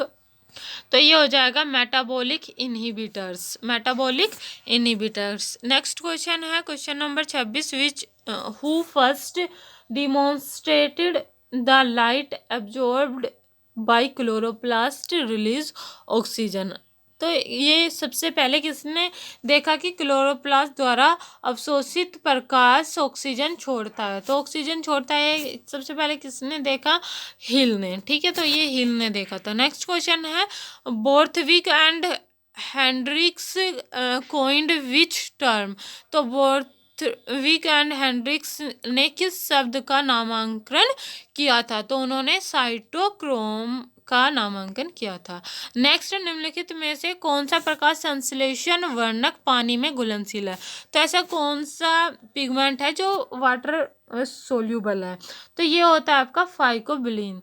Next question है which of the following statement about the TCA cycle is correct. TCA cycle से रिलेटेड कौन सा सही है। तो आपको पता है कि TCA साइकिल में 3 मॉलिक्यूल ऑफ NADH बनता है, 1 मॉलिक्यूल ऑफ FADH2 बनता है and produce in 1 turn TCA cycle. और ये सब कब बन रहे हैं, 3 मॉलिक्यूल NADH 1 मॉलिक्यूल FADH एक साइकिल में, 1 टन ऑफ TCA साइकिल में ये प्रोड्यूस होते हैं। नेक्स्ट क्वेश्चन है which of the following acid is a derivative of carotenoid.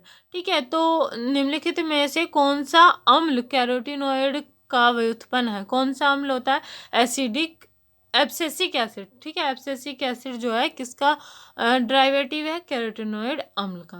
Next है निमेटोफोर्स, किसकी विशेषता है? निमेटोफोर्स आपको पता होगा हेलोफाइट्स की विशेषताएं हैं। नेक्स्ट क्वेश्चन है आपका कि which one of the following statement is correct for amplified fragment length polymorphism.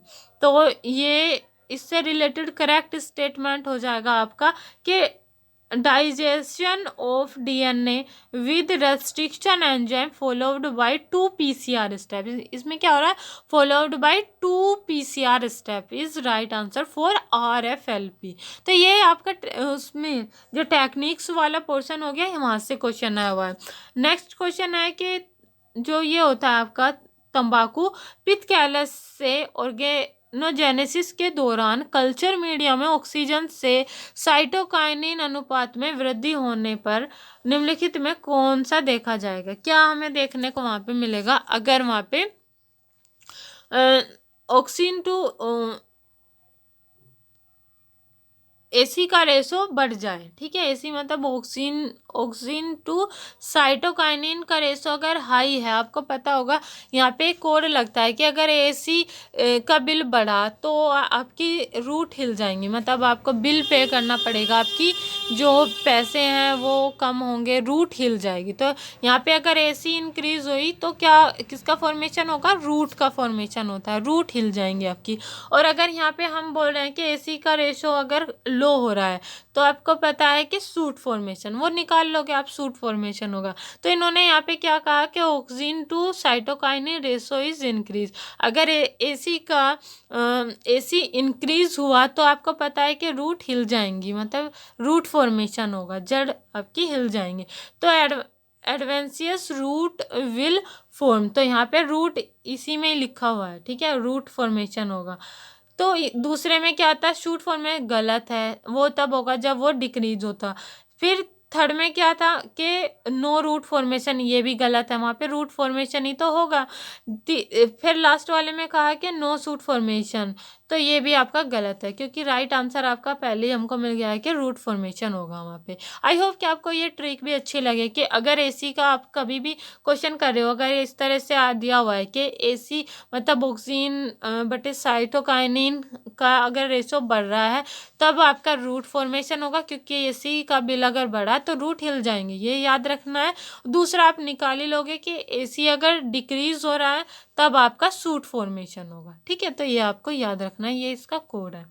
फिर नेक्स्ट क्वेश्चन है, निम्नलिखित में से कौन सी प्रजाति की विशेषता नहीं है जो इसे विलुप्त होने के प्रति संवेदनशील बनाती है? आपको पता होगा कि अगर लो ट्रॉपिक स्टेटस होगा, अगर लो ट्रॉपिक, जैसे आपने ट्रॉपिक देखे होंगे, अगर वो लो ट्रॉपिक वाले पे हैं तो आपको पता है कि वो जो है विलुप्त होने का उन पे खतरा कम होगा, ठीक है। तो की विशेषताएं नहीं है जो इसे विलुप्त होने के प्रति संवेदनशील बनाती है, ये इसकी वो नहीं है, विशेषता नहीं है। बाकी अगर आप विशेष आहार पे डिपेंड रहेंगे तो भी जल्दी से आप विलुप्त होने के तरफ जाएंगे। लो डिस्पर्सल एबिलिटी है, कम फैलाव हो रहा है उसकी स्पीसीज का, तब भी वो जल्दी विलुप्त हो जाएगा।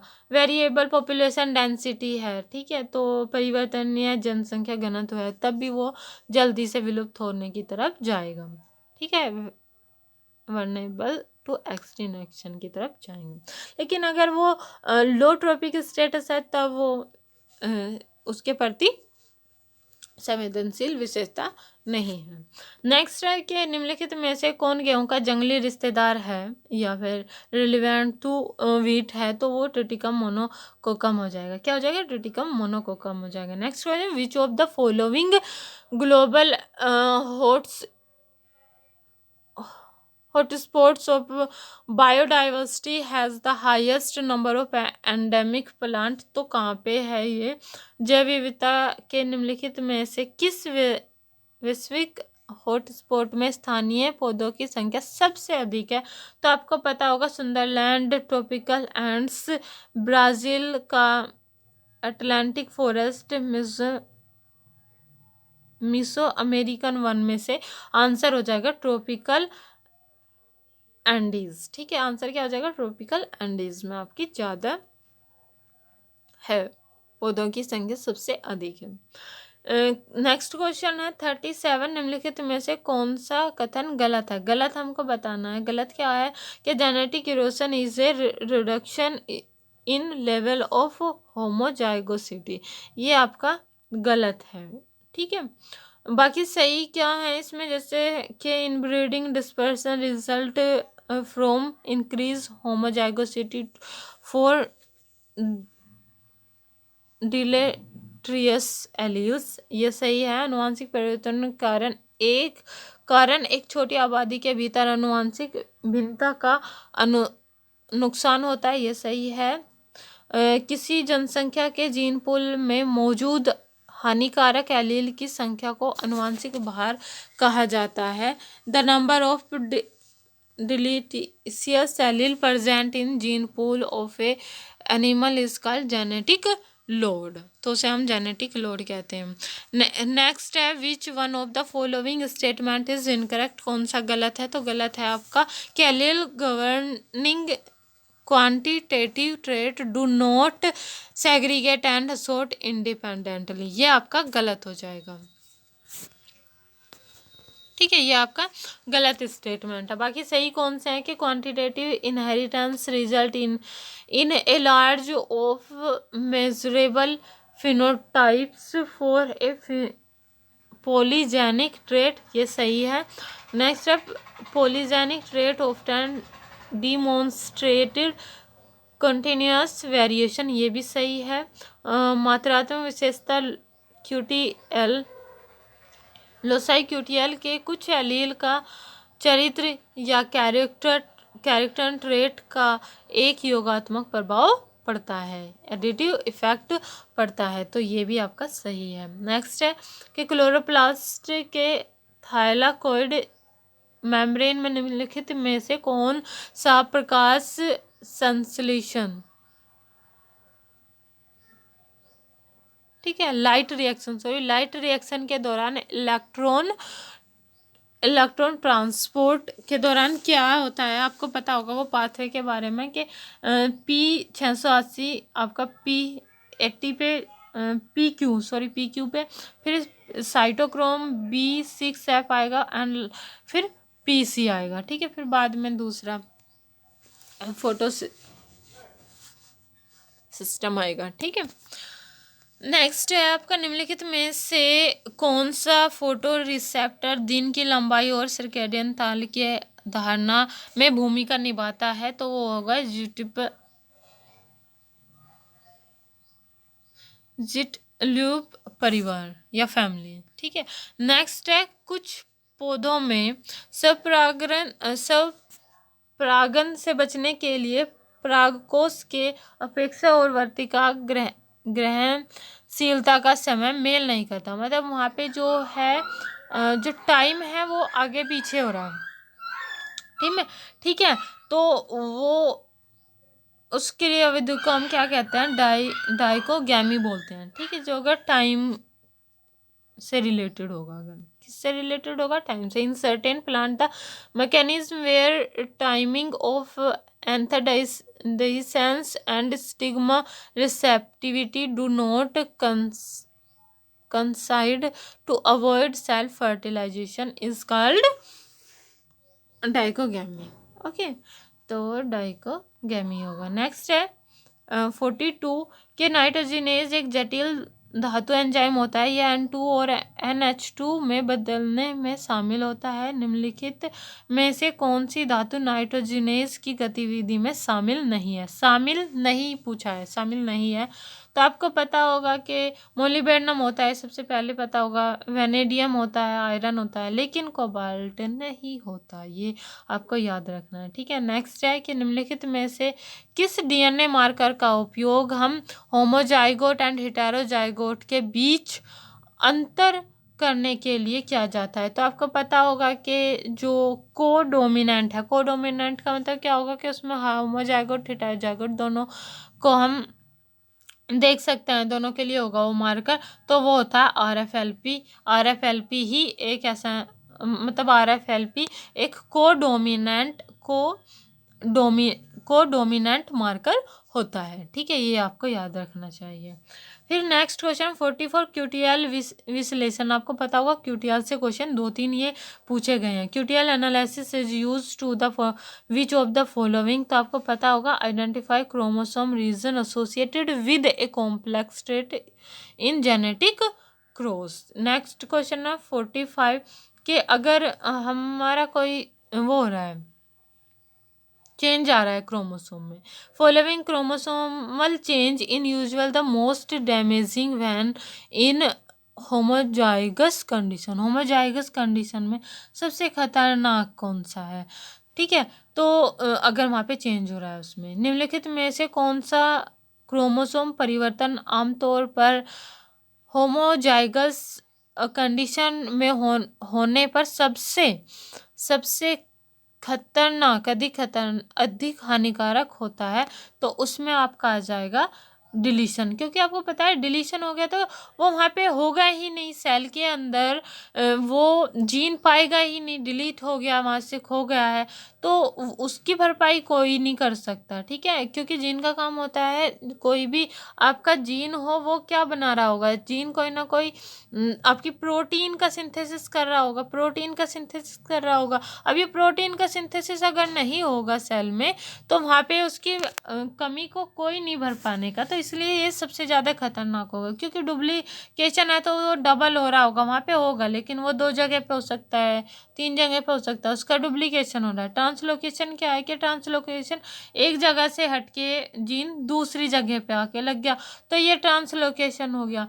लेकिन सेल के अंदर तो प्रेजेंट होगा ना। इन्वर्जन में क्या होता है? इन्वर्जन में होता है उल्टा हो जाना जीन का। ठीक है, तो जैसे कि आपका ABC जीन थे और अदर जीन भी थे, लेकिन ये जीन है तो वो किस तरह से उल्टे हो गए, यहाँ पे अगर वो CBA हो जाए तो रहेगा तो वो सेल के अंदर ही ना रहेगा, वो सेल के अंदर ही, और उससे प्रोटीन भी बनेगी, मतलब उसके अंदर ट्रांसक्रिप्शन ट्रांसलेशन दोनों होंगे। लेकिन वो बस उसकी जगह बदल गया। अब कोई खाना यहाँ पे बैठ के बनाए या कोई खाना यहाँ पे बैठ के बनाएगा तो वो सेल के अंदर ही और वहाँ पे खाना बनेगा, मेन बात ये है। लेकिन यहाँ पे क्या है, डिलीशन में वो वहाँ से डिलीट हो गया। जैसे 3 जीन थे ABC और इसको हमने अगर डिलीट कर दिया तो वहाँ पे अब बस A और B है, तो इसलिए सबसे ज़्यादा हानिकारक हो जाता है। ठीक है, और वो भी होमोजाइगस कंडीशन में है। तो ये आपका यहाँ पे सबसे जो खतरनाक कंडीशन होगी वो डिलीशन होगी। बाकी ये भी दोनों हानिकारक ही हैं, लेकिन ये ज़्यादा अधिक हानिकारक होगा, सबसे अधिक हानिकारक होता है। नेक्स्ट, धतूरे के पौधे को हमने देखा कि उसमें धतूरा plant have been regenerated from anther culture कर रहे हैं, एंडोस्पर्म कल्चर, एम्ब्रियो कल्चर। आपको अभी बताया था कि वहाँ पे आपको पता था कि जो अगर एंथर होता है वो हैप्लोइड होता है। ठीक है, एंडोस्पर्म आपको बताया था अभी 3N होता है। जो एम्ब्रियो कल्चर है वो आपको बताया था कि एम्ब्रियो 2N होता है। जाइगोट से फॉर्मेशन होता है एम्ब्रियो का तो वो 2N होता है। तो अब आपको मैच करके आप देख ही लोगे कि जहाँ पे ये ऑप्शन दिखाई देगा N3N, तो N3N गलत हो गया ये। ठीक है, यहाँ पे 2N ये भी गलत हो गया, यहाँ पे N3N 2N ये आपका सही हो जाएगा। और लास्ट वाले में भी गलत हो दिया हुआ है, एम्ब्रियो कल्चर को इन्होंने 3N बोला, ये गलत है क्योंकि 3N तो आपका सिर्फ एंडोस्पर्म दिया हुआ था, तो 3N आपका बीच में यहाँ पे दिया हुआ है, इसीलिए आपका ऑप्शन C सही हो जाएगा। ओके, तो ये इस तरह से आपको बस देखना था। तो पेशेंस के साथ में अगर क्वेश्चन रीड करेंगे तो आपके सारे क्वेश्चन सही हो जाएंगे। नेक्स्ट क्वेश्चन है आपका हार्डी वेनबर्ग से। ठीक है, हार्डी वेनबर्ग से क्वेश्चन आ हुआ था, तो यहाँ पे आपको देखना है सही क्या है कि genotype frequency of a population when evolution force are not acting. ठीक है, जनसंख्या की जीनोटाइप आवृत्तियाँ जब विकासवादी बल कार्य नहीं कर रहे हों तो तब वो क्या होगा, the Hardy Weinberg law describe. ठीक है, नेक्स्ट है 48 ने क्या कहा कि bioenergetics approach for ecological studies was made by which of the following. तो ये AG टेंसले द्वारा बनाया गया था। ठीक है, AG Tansley is right answer. Next है कि विच of the following is concern with the international trade off endangered species, endangered species से रिलेटेड है। ठीक है, कि निम्नलिखित में से कौन लुप्त प्राय प्रजातियों के अंतर्राष्ट्रीय व्यापार से संबंधित है? तो ये सिटीज होती है, cities is right answer. 50 question में क्या कहा कि अनुवांशिक इंजीनियरिंग की तकनीकों का उपयोग कर बीज कंपनी द्वारा उत्पादित टर्मिनेटर बीज वास्तव में निम्नलिखित में से कौन से हैं? तो वे वाले बीज होते हैं कि seed which develop into fertile plant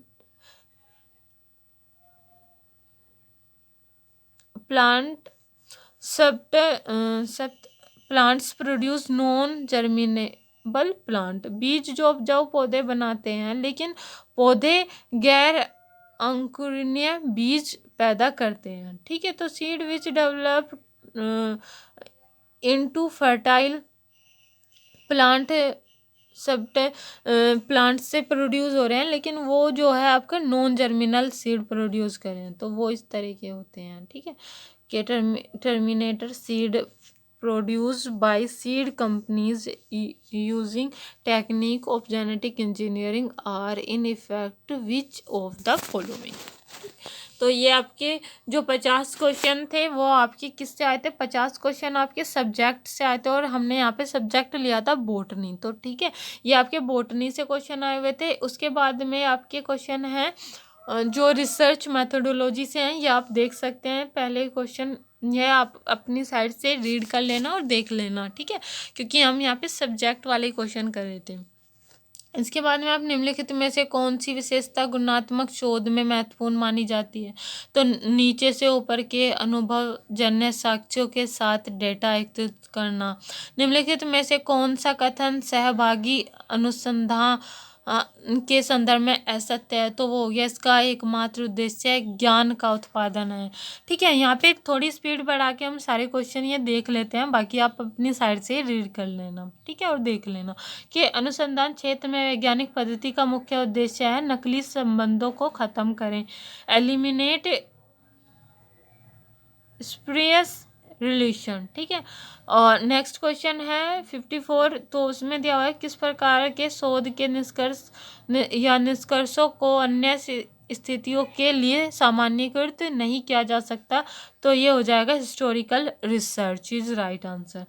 next है कि निम्नलिखित में से कौन एफ टेस्ट के बारे में सत्य है? एफ टेस्ट होता है यह परिकल्पना के आधार पर एक पूछ के साथ साथ दो पूछ भी हो सकते हैं। ठीक है, तो two tail depending on the hypothesis, तो it can be one tail as well as two tail depending on the hypothesis. Next है कि which one among the following variable cannot be expressed in quantitative term? Answer is professional attitudes. ठीक है, तो यहाँ पे आप ये देख पा रहे होंगे कि यहाँ पे एक इन्होंने कोड दे दिया प्रोसेसर को, ये इस तरह से लिख रहे हैं, इस तरह से कोड कर रहे हैं। तो ये अब आपको एक शब्द दे दिया, ये एक तरीके से रीजनिंग का है, तो आप उसको किस तरह से अरेंज करेंगे। ठीक है, तो आपने यहाँ पे देखा था कि ये सिर्फ उल्टा का रखा था, पी का इधर आ गया, पी आर ये आ गया, ओ इधर आ गया, सी ये हो गया, ई फिर उसके बाद में ये डबल एस आ गया। तो मतलब जैसे हम लिख रहे हैं ना ए बी सी, तो इन्होंने किस तरह से लिखा था? यहाँ पे लिखा पहले ए फिर बी एंड फिर इधर से सी। ठीक है, तो ये इधर आ गया, ये यहाँ पे हो गया था, ये इधर आ गया, तो इस तरह से करके ही था। तो यहाँ पे आप देख रहे होंगे अगर हम इसको इधर से रीड करें तो कंप्यूटर ही आएगा, COM है ना, COM, फिर उसके बाद में PUTER आ गया। ठीक है, आंसर क्या हो जाएगा? यही आपका राइट आंसर हो जाएगा। अगर इस तरफ से पढ़ेंगे तो ये आपका ये वाला शब्द लिखा होगा, और अगर हम इस तरफ से रीड करेंगे तो फिर ये आपका आंसर आ जाएगा। ये इस तरह से आपका रीजनिंग का ही था, तो आप इजीली ये क्वेश्चन कर सकते हैं। जैसे अभी अगर हम जो ये पेपर होगा उसका मासा कुमरी यूनिवर्सिटी का, तो वहाँ पे आपको काफ़ी हेल्प मिल जाएगी। ये भी आपका रीजनिंग का क्वेश्चन था। ठीक है, जो कि आपका क्वेश्चन इज रॉन्ग करके दिया हुआ था, गलत क्वेश्चन था। ठीक है, उसके बाद में ये क्वेश्चन है, ये भी आपका रीजनिंग का, इसका आंसर ये दिया हुआ है। नेक्स्ट क्वेश्चन आपका ये भी रीजनिंग का क्वेश्चन है, एंड 61 ये भी आपका रीजनिंग मैथ से ही है। ये क्वेश्चन आपका जो है दिया हुआ है, कक्षा संचार निम्नलिखित में से किसके साथ सुचारू करना बेहतर है, तो ये होता है उपाख्यान के लिए यानी डॉट्स के थ्रू। ठीक है, नेक्स्ट क्वेश्चन है निम्नलिखित में से कौन सा संचार के लिए एक भौतिक बाधा नहीं है। भौतिक बाधा नहीं है तो एक दूरी डिस्टेंस आपको पता है ये भौतिक हो गया। ठीक है, बीमार होना ये भी आपका फिजिकल बैरियर है, या इनविजिबिलिटी ये भी फिजिकल बैरियर है। लेकिन वर्बेलाइज्म मौखिकवाद ये आपका भौतिक बाधा नहीं है। ठीक है, संचार कम्युनिकेशन के लिए। तो which of the following is not a physical barrier to communication is verbalism is right answer. ठीक है, बाकी ये तीनों क्या है, फिजिकल बैरियर है। नेक्स्ट क्वेश्चन है निम्नलिखित में से कौन कक्षा में छात्रों द्वारा प्रभावी ढंग से सुनने की कुंजी है, तो वो सहानुभूति सीखने, ये राइट आंसर हो जाएगा। नेक्स्ट है which of the following is not A social media. कौन सा सोशल मीडिया नहीं, आपको पता है इंस्टाग्राम, ट्विटर, फेसबुक ये सब सोशल मीडिया का पार्ट है, लेकिन यहाँ पे हमें नोट पूछा था तो ईबे आपका सोशल मीडिया का पार्ट नहीं है। ठीक है, तो ये आपका ICT मतलब कंप्यूटर रिलेटेड क्वेश्चन हो गया। तो आप यहाँ पे देख रहे होंगे कि मैथ आ रहा है, रीजनिंग, रिसर्च मेथोडोलॉजी और इसके अलावा यहाँ पे कंप्यूटर। ठीक है, तो ये 4 टॉपिक तो अभी आपने देख लिए जो जिससे क्वेश्चन आए हुए हैं। न्यू मीडिया के आने से ऑनलाइन लर्निंग क्या हो गए, तो न्यू मीडिया के आने से ऑनलाइन लर्निंग आपकी इंडिपेंडेंट हो गई। आप इंडिपेंडेंट कर रहे हो जो भी कर रहे हो। ठीक है, तो ये लर्निंग कैसी हो जाएगी, इंडिपेंडेंट हो जाएगी। Entry of new media has made online learning independent. Next है पोस्ट ब्रॉडकास्ट मीडिया का तात्पर्य है सोशल मीडिया से रिलेटेड है। ठीक है, पोस्ट ब्रॉडकास्ट मीडिया किससे रिलेटेड है, सोशल मीडिया से रिलेटेड है।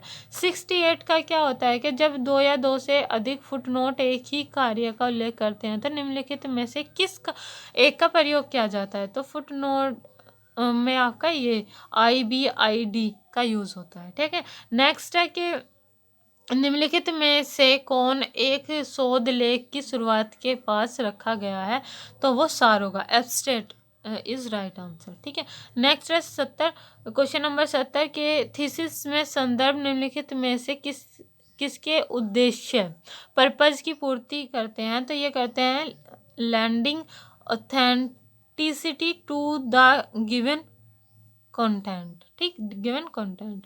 ICT application in research is most useful for which of the following reason, तो ये क्या हो जाएगा, for enhancing scope of accessibility of research data, तो ये अनुसंधान डाटा की पहुंच के दायरे को बढ़ाने के लिए होता है, एनहांसिंग के लिए होता है। ठीक है, ICT।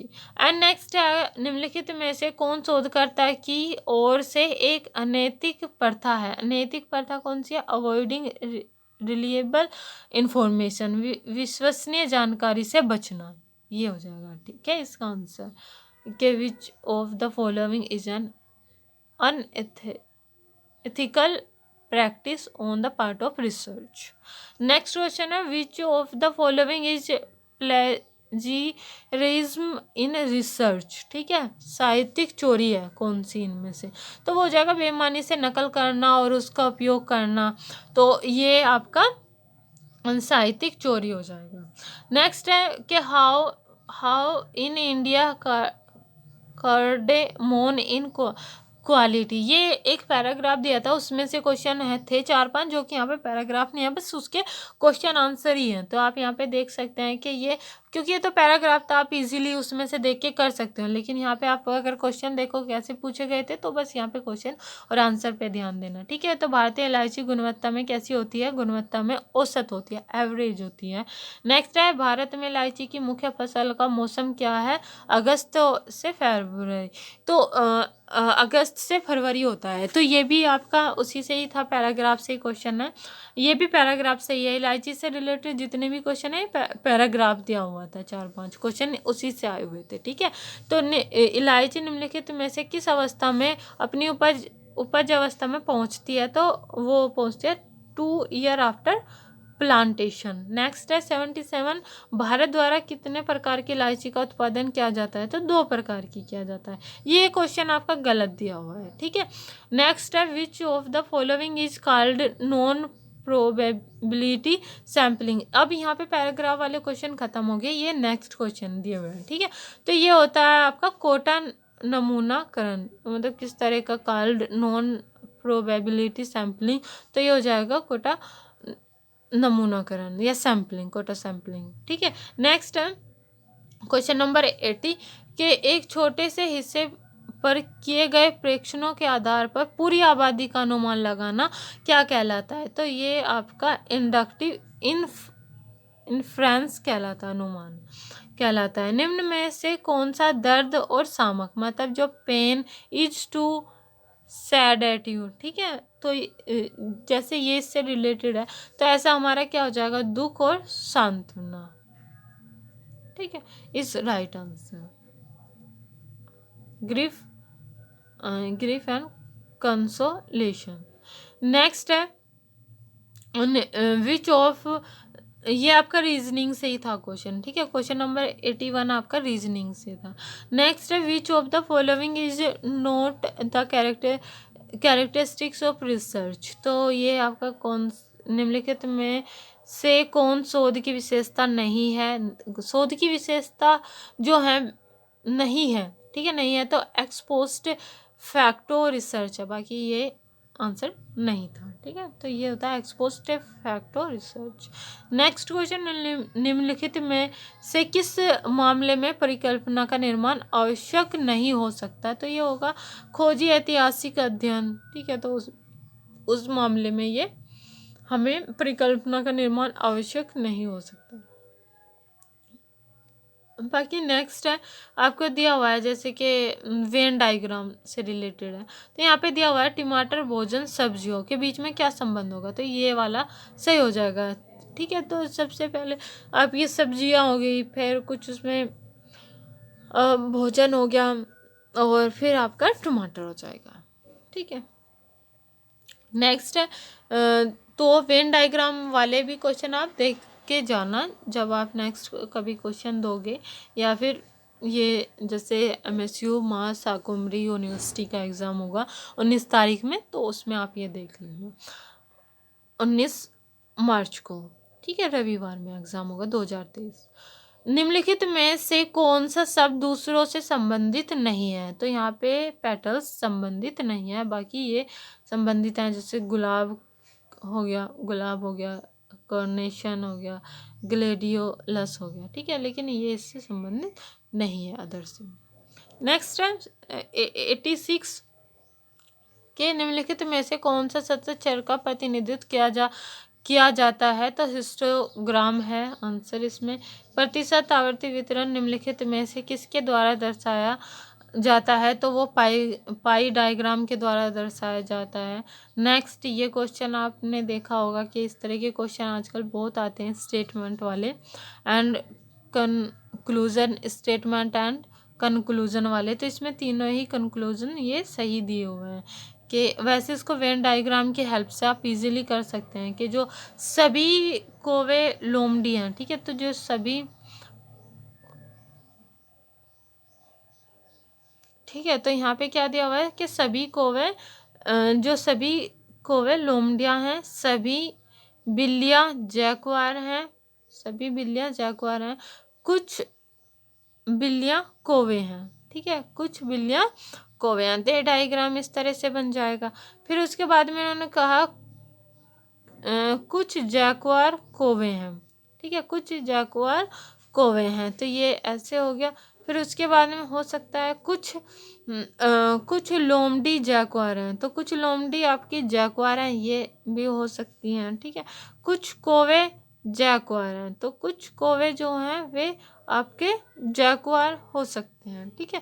तो इस तरह से मतलब एक वेन डायग्राम बना के आप ये कर सकते हैं। तो ये तीनों ही आपके सही हैं, ठीक है। तो ये आपका ये option all first second third follow ये सही होगा, ठीक है। नेक्स्ट क्या होगा, HTML HTML is use to create which of following. तो ये वेब पेज में यूज़ हो रहा है, ठीक है, वेब पेज में ये भी उससे आ जाएगा। कंप्यूटर, आपको पता है कंप्यूटर में डब्ल्यू का क्या मतलब होता है, वर्ल्ड वाइड वेब होता है। नेक्स्ट है कि निम्नलिखित में से प्रोटोकॉल इंटरनेट ईमेल द्वारा उपयोग किया जाता है।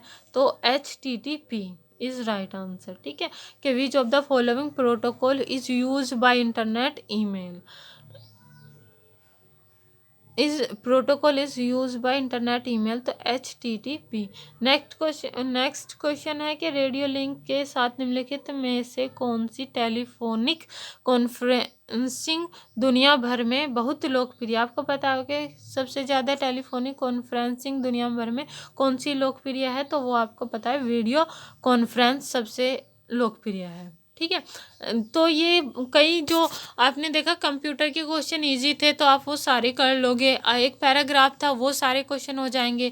रीजनिंग के 4-5 क्वेश्चन जैसे वेन डायग्राम या स्टेटमेंट वाला, स्टेटमेंट कंक्लूजन वाला हो गया, जो ये यहाँ पे कोवे, और ये इस तरह के क्वेश्चन आप कर सकते हैं। रिलेशनशिप वाले हो जाएंगे, ठीक है। तो इस तरह के क्वेश्चन आप इजीली कर सकते हैं। या ABCD से रिलेटेड था वो, ABCD का अरेंजमेंट।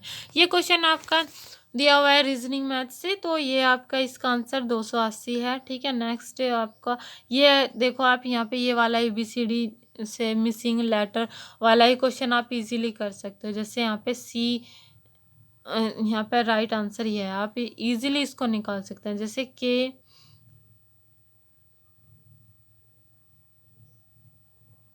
तो यहाँ पे आप देखेंगे कि जैसे C आ गया, फिर CD, ठीक है, EF आ गया, इसमें EFGH आ गया, GH, अब आएगा IJ, ठीक है, IJ। पहला लेटर I होगा और तीसरा लेटर J होगा, फिर उसमें KL आ गया यहाँ पे, ठीक है। तो आप यहाँ पे देखोगे कि I और K, आपको पता ही है कि दूसरे स्थान पे K चारों सभी में है, K दूसरे स्थान पे सभी में होगा, IK, ठीक है, और J और L लास्ट में, L आप देख रहे हो कि L सब में लास्ट में L दिया हुआ है, तो लास्ट में L दिया होगा। तो ये बस निकल गया आपका यहाँ पे कि IKJL जहाँ पे होगा वो इसका राइट आंसर होगा। इजीली निकल गया ना, ज़्यादा कुछ करने की ज़रूरत ही नहीं है, तो आप इसको इजीली कर सकते हैं। नेक्स्ट है कि मोहन, ये रिलेशन से क्वेश्चन आ गया रीजनिंग में, ठीक है, कि मोहन अर्जुन का भाई है, ठीक है। तो यहाँ पे क्या हो गया कि जो जो आपका यहाँ पे है कि मोहन जो है वो अर्जुन का भाई है। ये क्या है, मोहन अर्जुन का भाई है, ठीक है। अर्जुन सोहन का पुत्र है, सोहन का पुत्र है,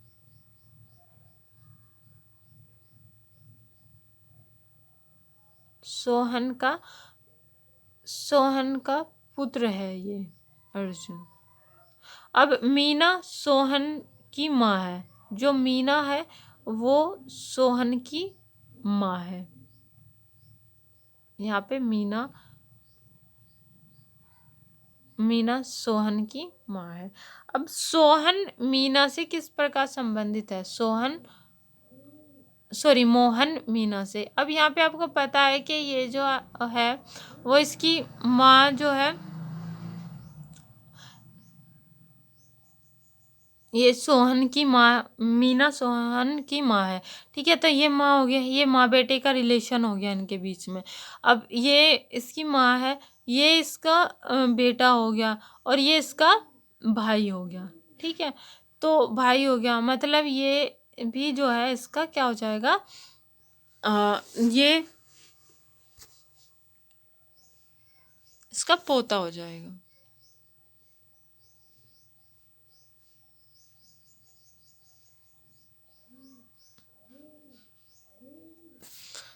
ठीक है।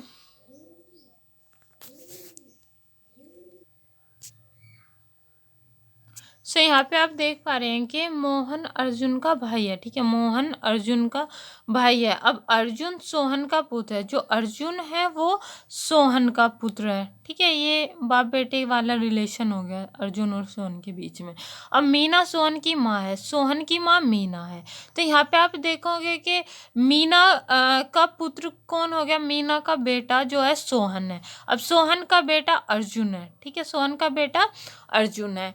अब यहाँ पे आप देखोगे कि मीना का बेटा सोहन हो गया, और सोहन का ये पुत्र जो है मीना का क्या लगेगा, मीना का तो ये क्या लगेगा, पोता लगेगा या फिर ग्रैंडसन लगेगा, पोत्र या पोता लगेगा, ग्रैंडसन। अब आपको पता है कि मोहन और जो अर्जुन है वो भाई भाई है, ठीक है, तो जो मीना का पोता है वो अर्जुन भी पोता लगेगा, और क्योंकि ये भाई है तो जो आपका मोहन है वो भी इसका पोता लगेगा, ठीक है। तो इस तरह से ये आंसर इजीली निकल जाएगा, ठीक है। तो आप ये आराम से देख सकते हो यहाँ पे, ठीक है। तो इसमें ज़्यादा कुछ वो नहीं है, क्योंकि बस यहाँ पे ध्यान क्या रखना है कि जो मोहन है वो अर्जुन का भाई है, ठीक है, इन दोनों के बीच में भाई वाला रिलेशन आ रहा है। और आपको पता है कि सोहन की माँ जो है मीना है, और मीना का बेटा कौन है, सोहन, और उसका पोता हो जाएगा अर्जुन और मोहन, ठीक है। तो ये इजीली आप देख सकते हैं, ठीक है।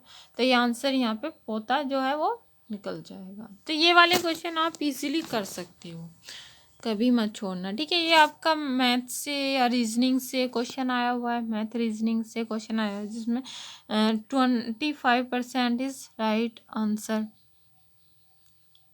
ठीक है। लाभ प्रतिशत निकालना है यहाँ पे, और इसमें भी आपको ये लाभ क्या होगा, ये 270 रुपये है इसमें आंसर इसका, ठीक है। नेक्स्ट क्वेश्चन यहाँ पे भी ये मैथ रीजनिंग से, ये चक्रवर्ती ब्याज कितना होगा ये दिया हुआ है। फिर है सबसे बड़ी संख्या क्या होगी ये, एंड ये आपका मान कितना होगा, मान बताना है, और 100 क्वेश्चन आपके कंप्लीट हो गए। इस तरह से ये आपका पूरा हो गया पेपर जो CCS में दिया हुआ था, ठीक है। तो इस तरह से आप यहाँ पे सारे क्वेश्चन कर सकते हैं। 50 क्वेश्चन आएंगे आपके सब्जेक्ट से, एंड 50 क्वेश्चन आएंगे आपके रिसर्च मेथोडोलॉजी से, एंड टोटल क्वेश्चन कितने आएंगे, 100 क्वेश्चन आएंगे। 2 घंटे का 2 आवर का ये पेपर होता है। नेगेटिव मार्किंग 0.25 की यहाँ पे होती है, ठीक है। और आपको पता होगा कि UGC की जो गाइडलाइन है उसके अकॉर्डिंग यहाँ पे आपको 50% लाने ज़रूरी हैं, ठीक है। 50% पे आप ये एग्ज़ाम क्वालिफाई कर सकते हैं। उसके बाद में आपका PhD में आप एडमिशन ले सकते हैं, ठीक है। तो यहाँ पे 50% लाना ज़रूरी है, उसके ऊपर आप कितने भी ला सकते हो, ठीक है। तो आई होप कि आपको ये क्वेश्चन सारे अच्छे से क्लियर हो गए हों, एंड आई होप कि आपको वीडियो हेल्पफुल लगी हो।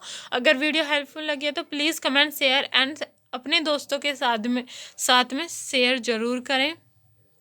और ये आपका पेपर था CCS यूनिवर्सिटी का PhD एंट्रेंस बॉटनी का पेपर था, जो 3 दिसंबर 2022 में हुआ था। अभी जो है नेक्स्ट आपका MSU का एग्ज़ाम होने वाला है 19 तारीख में, तो उसमें ये पेपर काफ़ी हेल्प करेगा, क्योंकि वो भी एक एंट्रेंस एग्ज़ाम ही है मास्टर कुमरी का। और आई होप कि आपको उस एग्ज़ाम में हेल्प मिले इससे, ठीक है।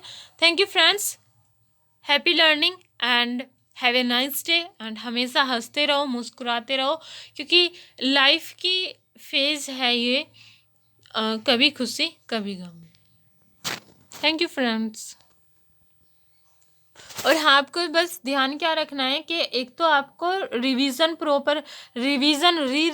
बार बार रिवीजन करते रहना है, आपको स्टडी भी बार बार कंटिन्यू करते रहना है, और आप प्रैक्टिस, ठीक है। तो ये तीनों चीज़ें रिवीजन, आपको री प्रैक्टिस बार बार ये तब तक करनी है जब तक कि आप अपने लक्ष्य को पा ना लें या आपका अच्छे से कहीं कोई एग्ज़ाम क्लियर नहीं हो जाता। Thank you friends.